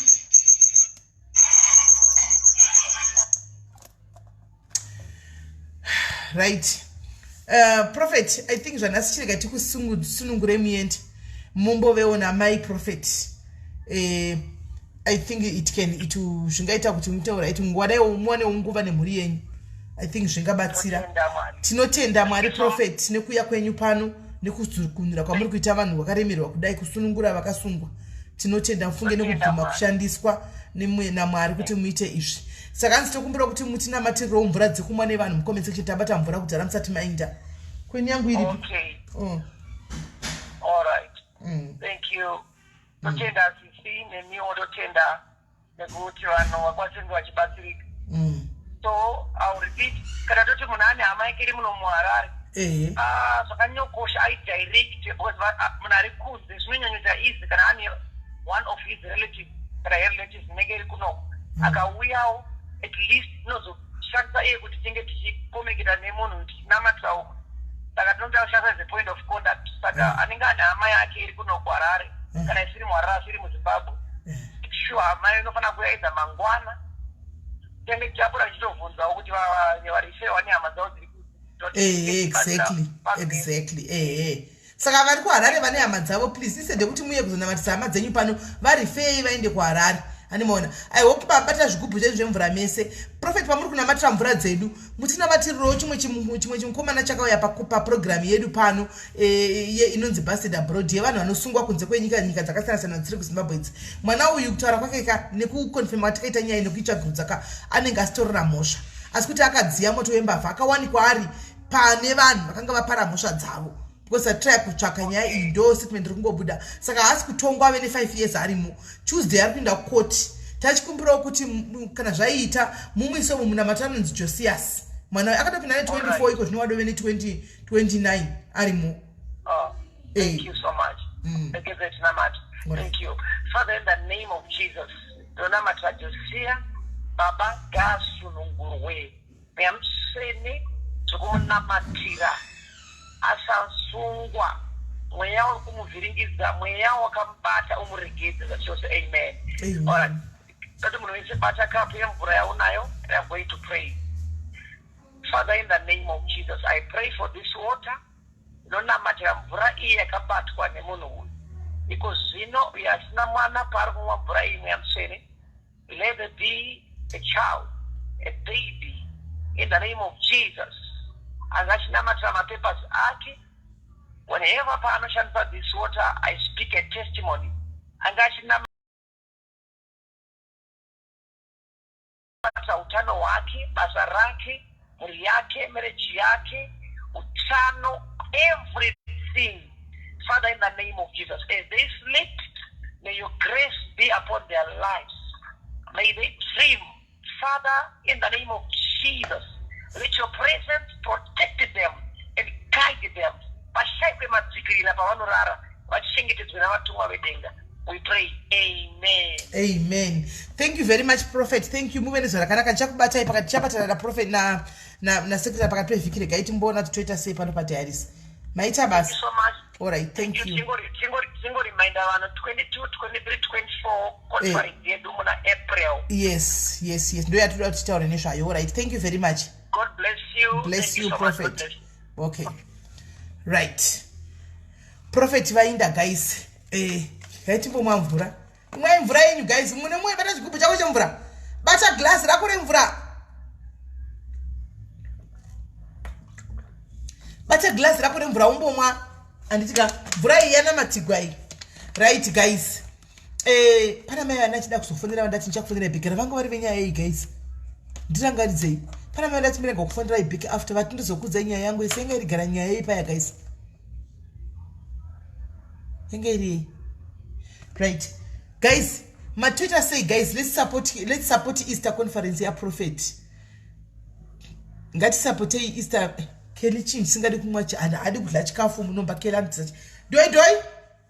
Come here. Guys, Twitter say nyaya kuti support opa pa Mr. wa Prophet. I think it akawan drink this water baby. Just drink. It was prayed for by the Prophet. Drink it. Drink. Open your mouth.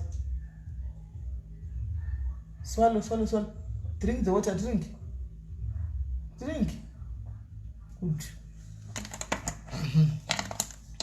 Spiritual husband. Right. I'm going to try to choke. Just a prophet. My course. I'm a prophet. I want to be a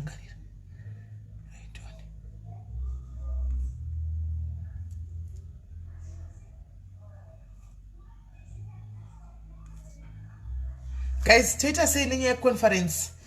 Yabo, I'm thinking with you guys tikati 50 rand kwana kuno ku SA kana 100 vari ku SA vari ku diaspora kana vachida woita kana ma 5 pounds ava ikoko and then yo voiunganidza yowanda ikoko vaiwanda ikoko yawanda ikoko then vozongoitumira kuna Prophet straight from there to Harare straight isusu ve SA inesotisa pamkuru yoinda kana kuti kuri kuti vari kuda magrosa kati vari kuti vari kuda chi tongotenga toisa mabhasi zvoenda. I don't know.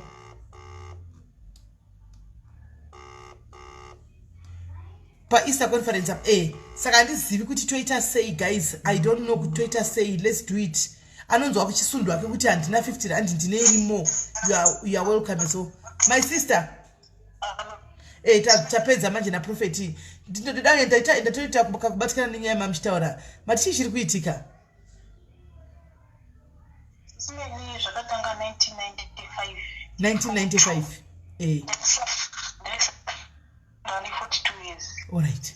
1995 ndani 14 years. Now I'm 42 but zvinhu zvendosangana nazvo nearly every day. Imi kubva mune 14 years iko zvino mane 42 muchisangana nemurume wamusingaoni. Kana inogona kuti Sunday to Sunday sisimile.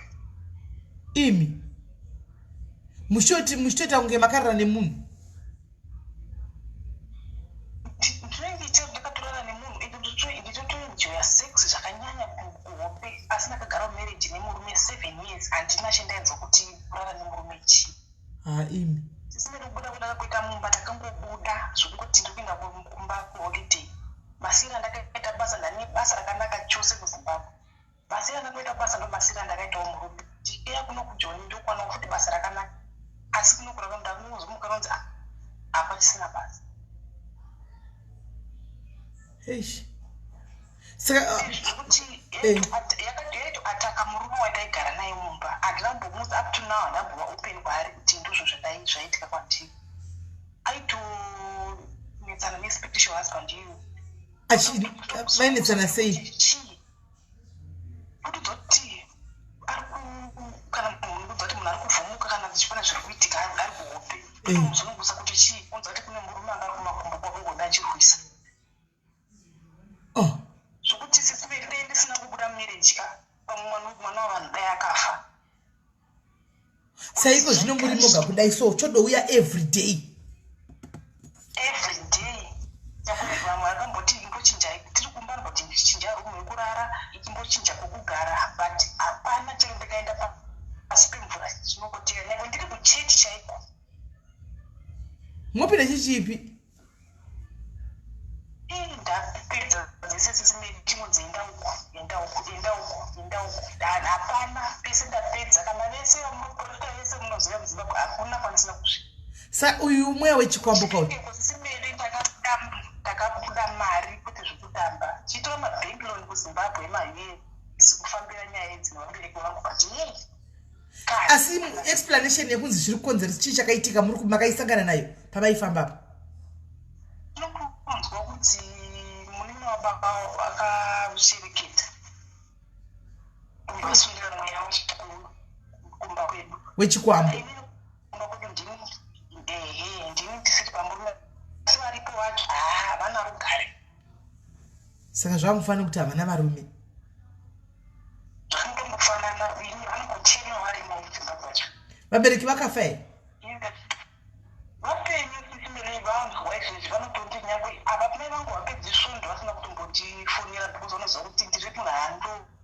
medzikana zvisingaititi because ndakandosvika kuti inini mukanza foni isingaitaiti kwewiki pamotenda zvoraya because simele zvorwadza azvorwadza mukati kwasviba kudai nditoti namoya yawe ndinotodzwa kuti indi chinhu changu chinobva charwadza sesimele kurwadza chaiko chaiko mudumbu munozonzwa kuti mapinda zvino mudumbu tadza kuti mune zvinhu zviri kuiswa mukati nechinhu ichi miedzi yacho indosangana nayo minyama asisimele ndakazopatsira chikuru changu ndine makosi angu asi mukandona izvi ndiri mumba memunhu wandotoshanda izvi hey my sister shame ko vana vangu vatambura vakati ndine mwana 1 vanotamburabendi azvitidai tikasafa dambudziko rako radii rapera asi izvi vatotamburawo vatambura hapana pasina kutsika simeli panongonzi apa hapana pasina kutsika pane atonyora kanzi ndiri musame bhoti nditofuma musana uchirwadza saka musana unenge uchirwadza neiko kana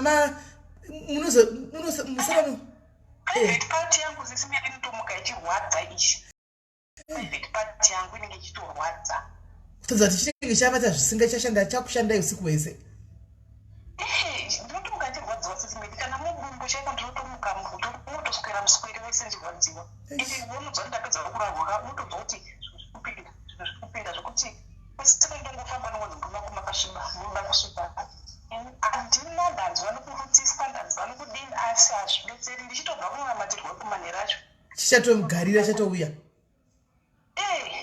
kana munomu handina hako nomuna mujoni ndapotedza papiko pendongozwawo ndoenda asi ndasvika pakunoita sisine kozva zvinonzi kwaidzvokai kana movata munoita bute muzodii makambozviita wei sisimeli kana chandisina kuita sisimeli saka chingopinda mubute mumwe chinongouya zvinongouya zvakadanyama ndakatoisa mugodo kundotosvika mubendi kana chechikunonzi pekatanga ndaya hapana sisimeli nyangwe ndiri kumaperiodi chaiko ndopazvinonyanya kutonga chaiko veduway veduway simeli ndatambura from 15 years ono 42 years sisimeli kana relationship handina chitongozvigana angozvigarira chaiko sisimeli kubva zvindasiya nomurume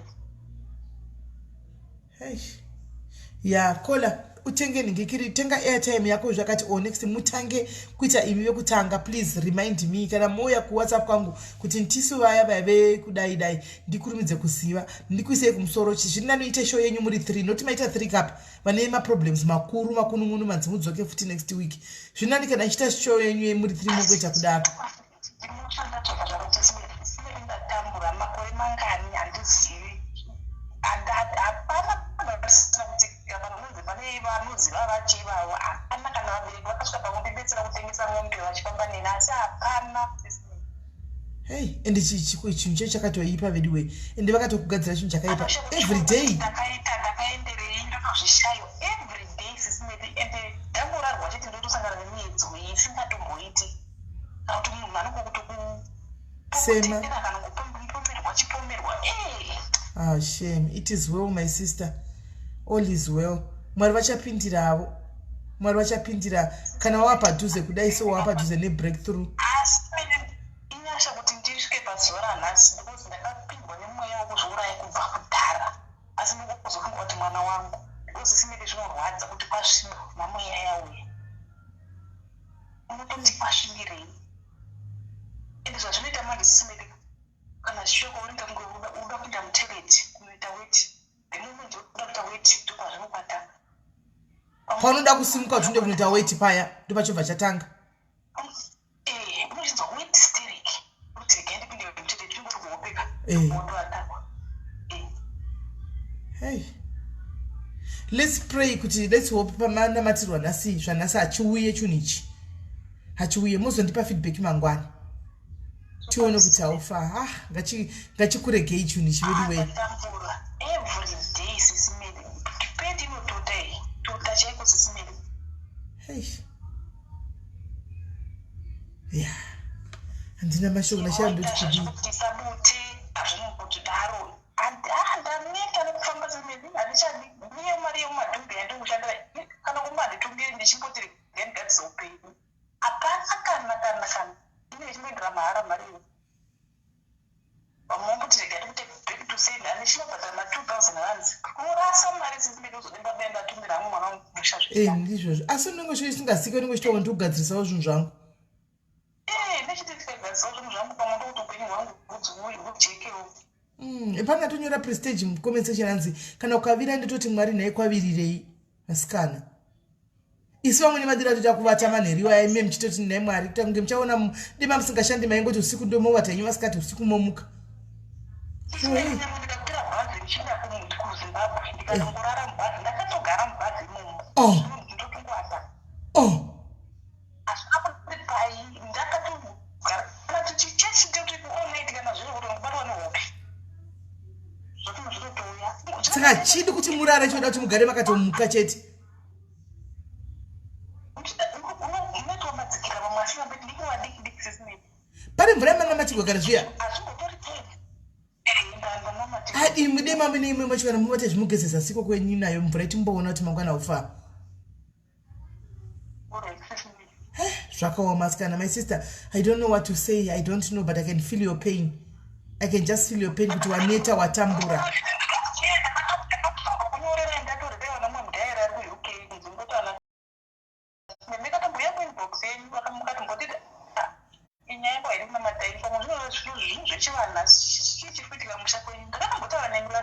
Oh, anditaura nakwana zvendo kangamwa.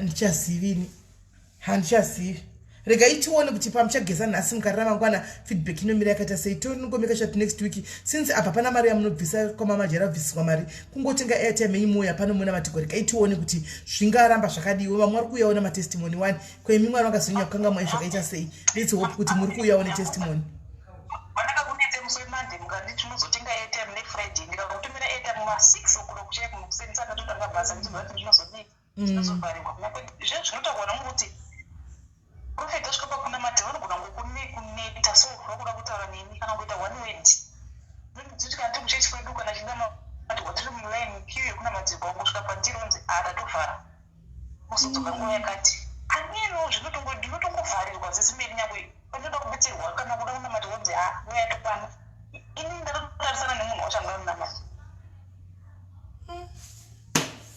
marire vakuitira nyasha mudikani but I just know kuti zvichaita hazvo mwari havadhakwe all is well ende nemiwo rambai muchiisa kutenda kwenyu musaneta ende chimeka sure kuti iko zvino chimeka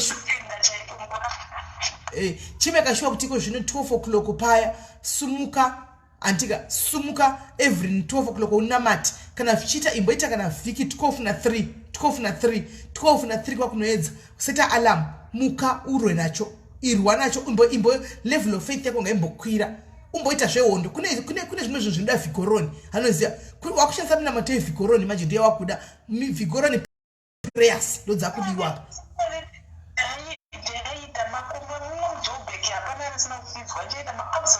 aiwa hatichade iwewe takuda kuti hatichede wana madhiko kwese waenda chiti iwewe gamanje ichiudza mwari kuti mwari munoziva imimi kuti hapana pandisina kusvika handina chandisina kuudzwa ndakuzvimirira ndiri ndoga ndakusamusimudza faith yangu ndiri ndoga mwari ndakusimudza makomo ndiri ndoga makatitsika panyoka yakurumi ndakutsika pamusoro peshato pamusoro pekobra ende haisi kuzondiruma ndakuzvimiririra chimbozvimirira wega mudikani imbosiya kunzi nhingi kupi wakati nhingi chimbomira wega umbozvipa nguva yekuti serious 12 o'clock ndakuudza iyoyo ameno ita fight yakasimba ipapo 3 o'clock fight yakasimba imbozvi wega umbomira uri wega. Yes, that's the kingdom of God suffers violence. Exactly. And one violence mina matache ya vigoroni ndio yatakuda vigoroni ndio yakutoda and you need to challenge mwari challenge God kuti mwari kana muri kuitira mwenyasha kana ndanzwa matestimony vamwe pama prayers mwari ini ndakamira ndakanamatiriwa I believe kuti maita something ndakazvimirirawo zvakare mwari ini ndapana munhu achanzi kwanzi anosiyiwa handika ndirimo muchitima neni nhasi zviri kuguma nhasi. Amen. Imboita kudaro mudikani tizonzwa kuti haufa. Amen. Imbomira wega panzvimbo mira panzvimbo wega unoona matiko mira panzvimbo mbozama kuti igwana mwari wacho wega irwana mwari wacho uri 1 iwewo tiuno zvinosvika papi because hii minyama yacho inozonyanyisawo.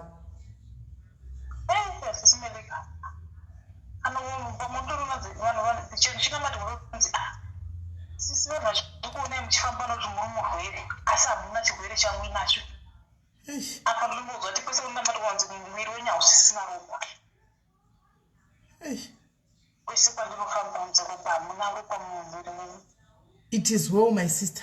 12 o'clock ngatisangane pamweya, my sister. My prayer warriors say diaries, please. Hey, your prayer warrior you. 12 o'clock miraina, my sister. Antika, my sister rova prayer yako na 12.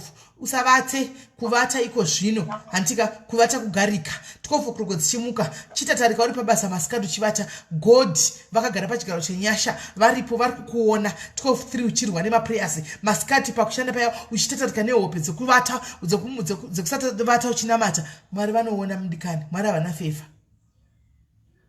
Havana favor vanoona. Alright, my sister, what is Shakanaka? I just pray and cover you with the blood of Jesus. As you are going to sleep, today you are going to sleep. Hope the umambo.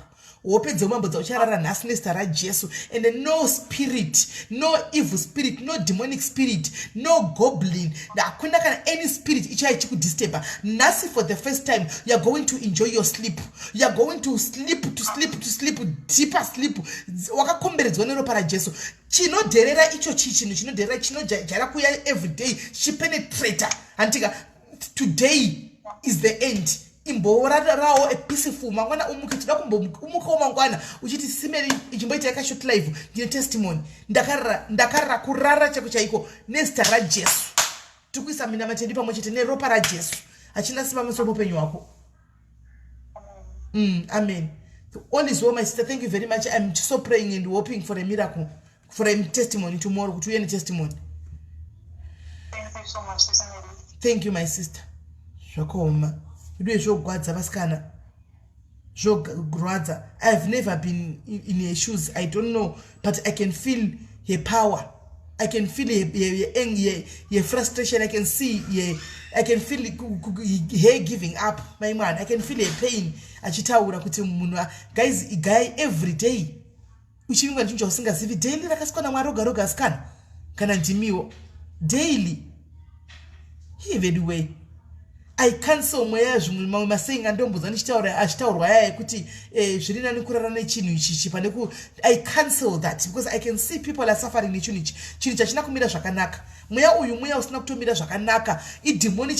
worst demon ever spiritual husband. I don't think there's anything interesting in this thing. And people are suffering out there. I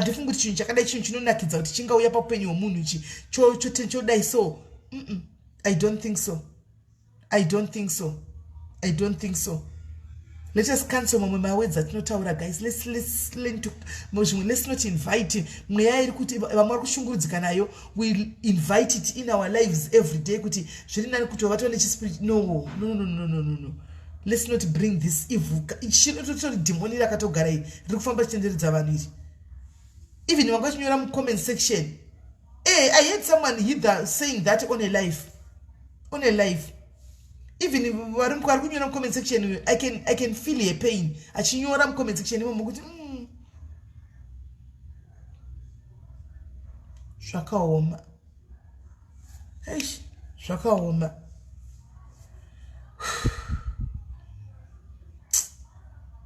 Munaninga nechikoro chakakadzidzira ngadi ari pabasa rinani mai mwana kasini kuda chinchuta kuti usemwe uvengwe as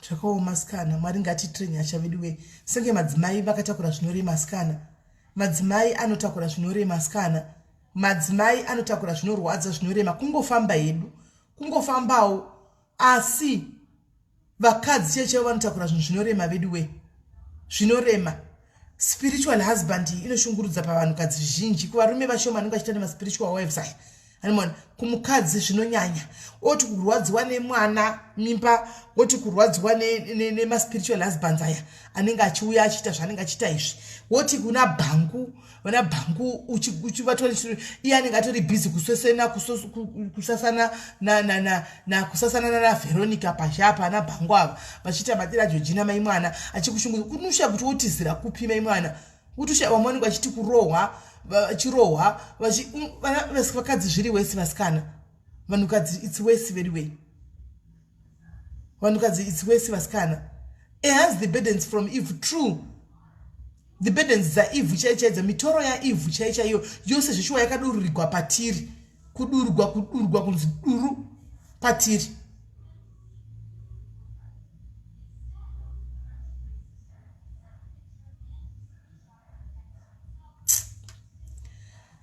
yeah, it's serious, Shushu. It's serious. Shaka amen. Mimi vana bhangu munenge makaona live vana bhangu imi. Iko ndinoda kupera chita mnamate kuti mukangonohura chete mufu wakufirako.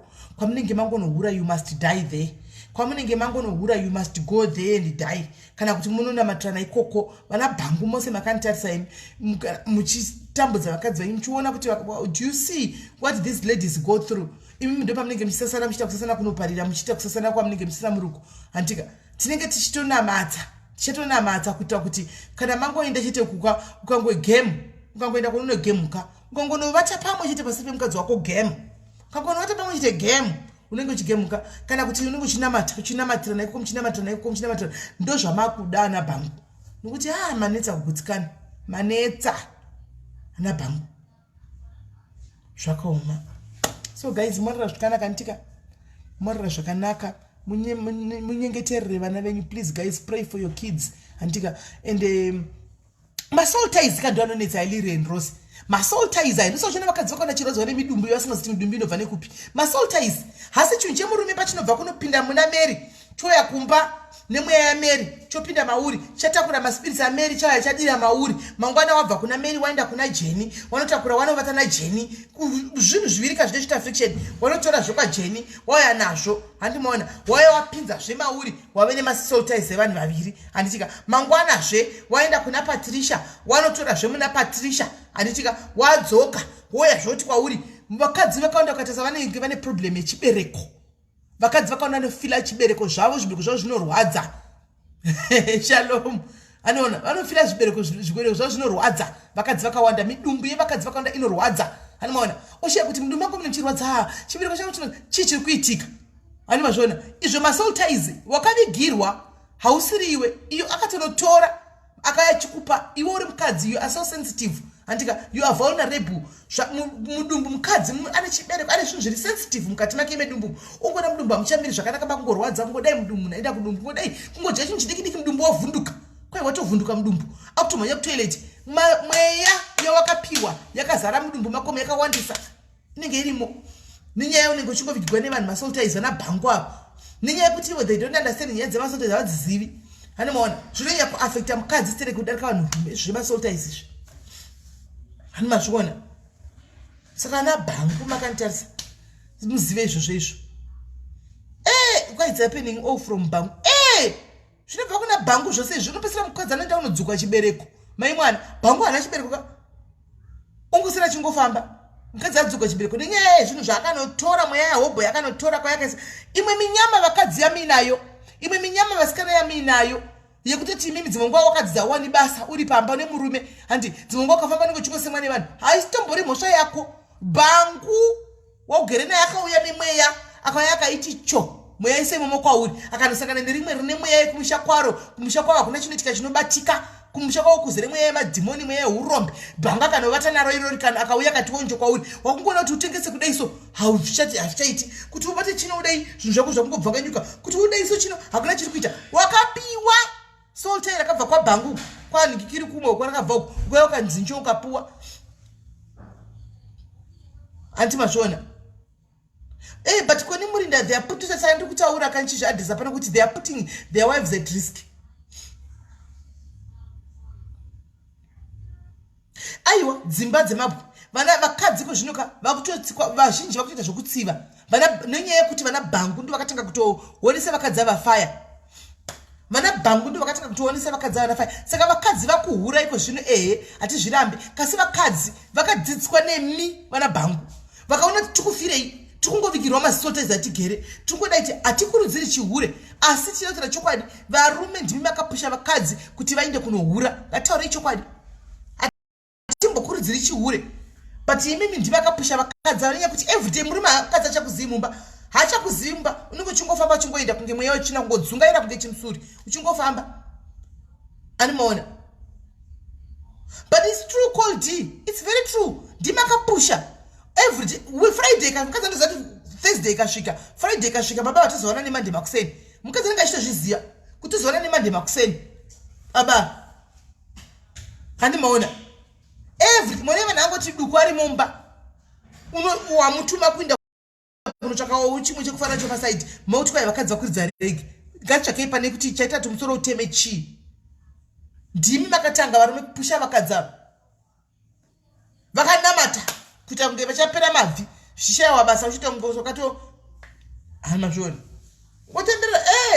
ngotenderera hama zvona saka ngatisere nazvo guys saka vedu we ngatiteizve chi sure mutamba webeth saka ngatiteizve kuti guys nyaya yekusupport ministry kwaprofit you guys vari kuuk ka ngatiteizve handisi kugroup retelegram group renyuku vari kunze kwenyika handika varida kusupport ministry kutelegram group you can just make a chinonzi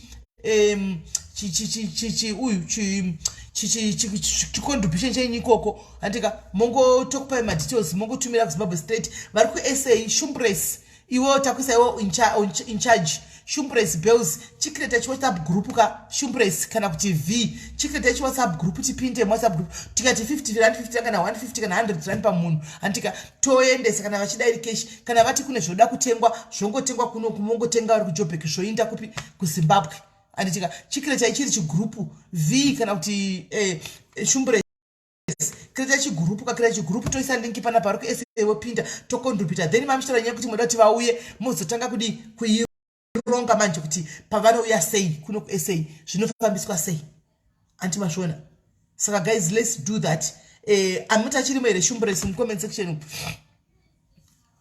link yetelegram ndevanhu vari kudiaspora inovetwa link wabatwa iwe utwa mujola una nyaya watobatwa bata iwe ndiwe umwe bhangu arifamba achitoita zvisina nebasa rese iwe urifamba uchitoita zvari kuita izvi nyarara shamwari gara pasi anomaona mbogara pasi unyarara kuti shumbres please open this kana kuti v vurai please tiwane kupinda veteam SA cold rekupiwa rediaspora rinovhetiwa haungopindi rediaspora rine maprotocols rasara nyene kunokunze kwa kuri muhimbiri kwari mbopo anomaona rekudiaspora rovhetiwa you go through the chairperson kuti uoneke kuti hausi ghost reri munhu akaita sei uoneke kuti mumastitumu hauzuli here anomaona saka ukaenda kuna Debra bata mukoma Gordon kana ndaona mai Gordon vari mucomment section kana nomalisa mucomment section vanoziva maprocess acho they know how what to do. I don't know zvoitwa sei handizivi but Mona Lisa mudzimai wamukoma Gordon aripo mucomment section anogona kusosvitsa kuna mukoma Gordon then vokupai nhamba mukabata nonzi Mona Lisa ari mucomment section vanokupai nhamba kana vakupai nhamba mukoma Gordon ndivo vanozovheta ndipo re-SA tichautoyana tichapinda imomo nokuti handisini tiri kurigadzira riri kugadzirwa nashumburesu kana kuti shumburesi kana vhiya mheno anenge shumburesi ndiye vanoona vhiya anenge aenda shumburesi aripo ndiye uchivhura gurupu isitopindawo toita contribution yedu ikoko then vari kuti ngavauyi vozoronga kuti panouyiwa sei handika vediaspora kana muchizorongawo kuti movada kudiaspora uko pane kuti zvamuri kuita zvokuti vanhu vari kukwira ndege 11 vachiya kuno kuafrica kufambira profetika handimaona but I think mari yevanhu 3 vauya kuno kuafrica sofa vandoziva ini vachingoya kuita 4 days dzekuona profet vachidzokera I think mari iyoyo ikabatanidzwa vanotakurwa vakauya ikoko munovatakura vakauya ikokoko handimaona voita kana kuti vhikiva nemi vodzoka handimaona I think zvinotoita izvozvo izvo handimaona so guys mofamba mosaborora bwatika God bless you tobatana mangwana don't forget to pray anditika take care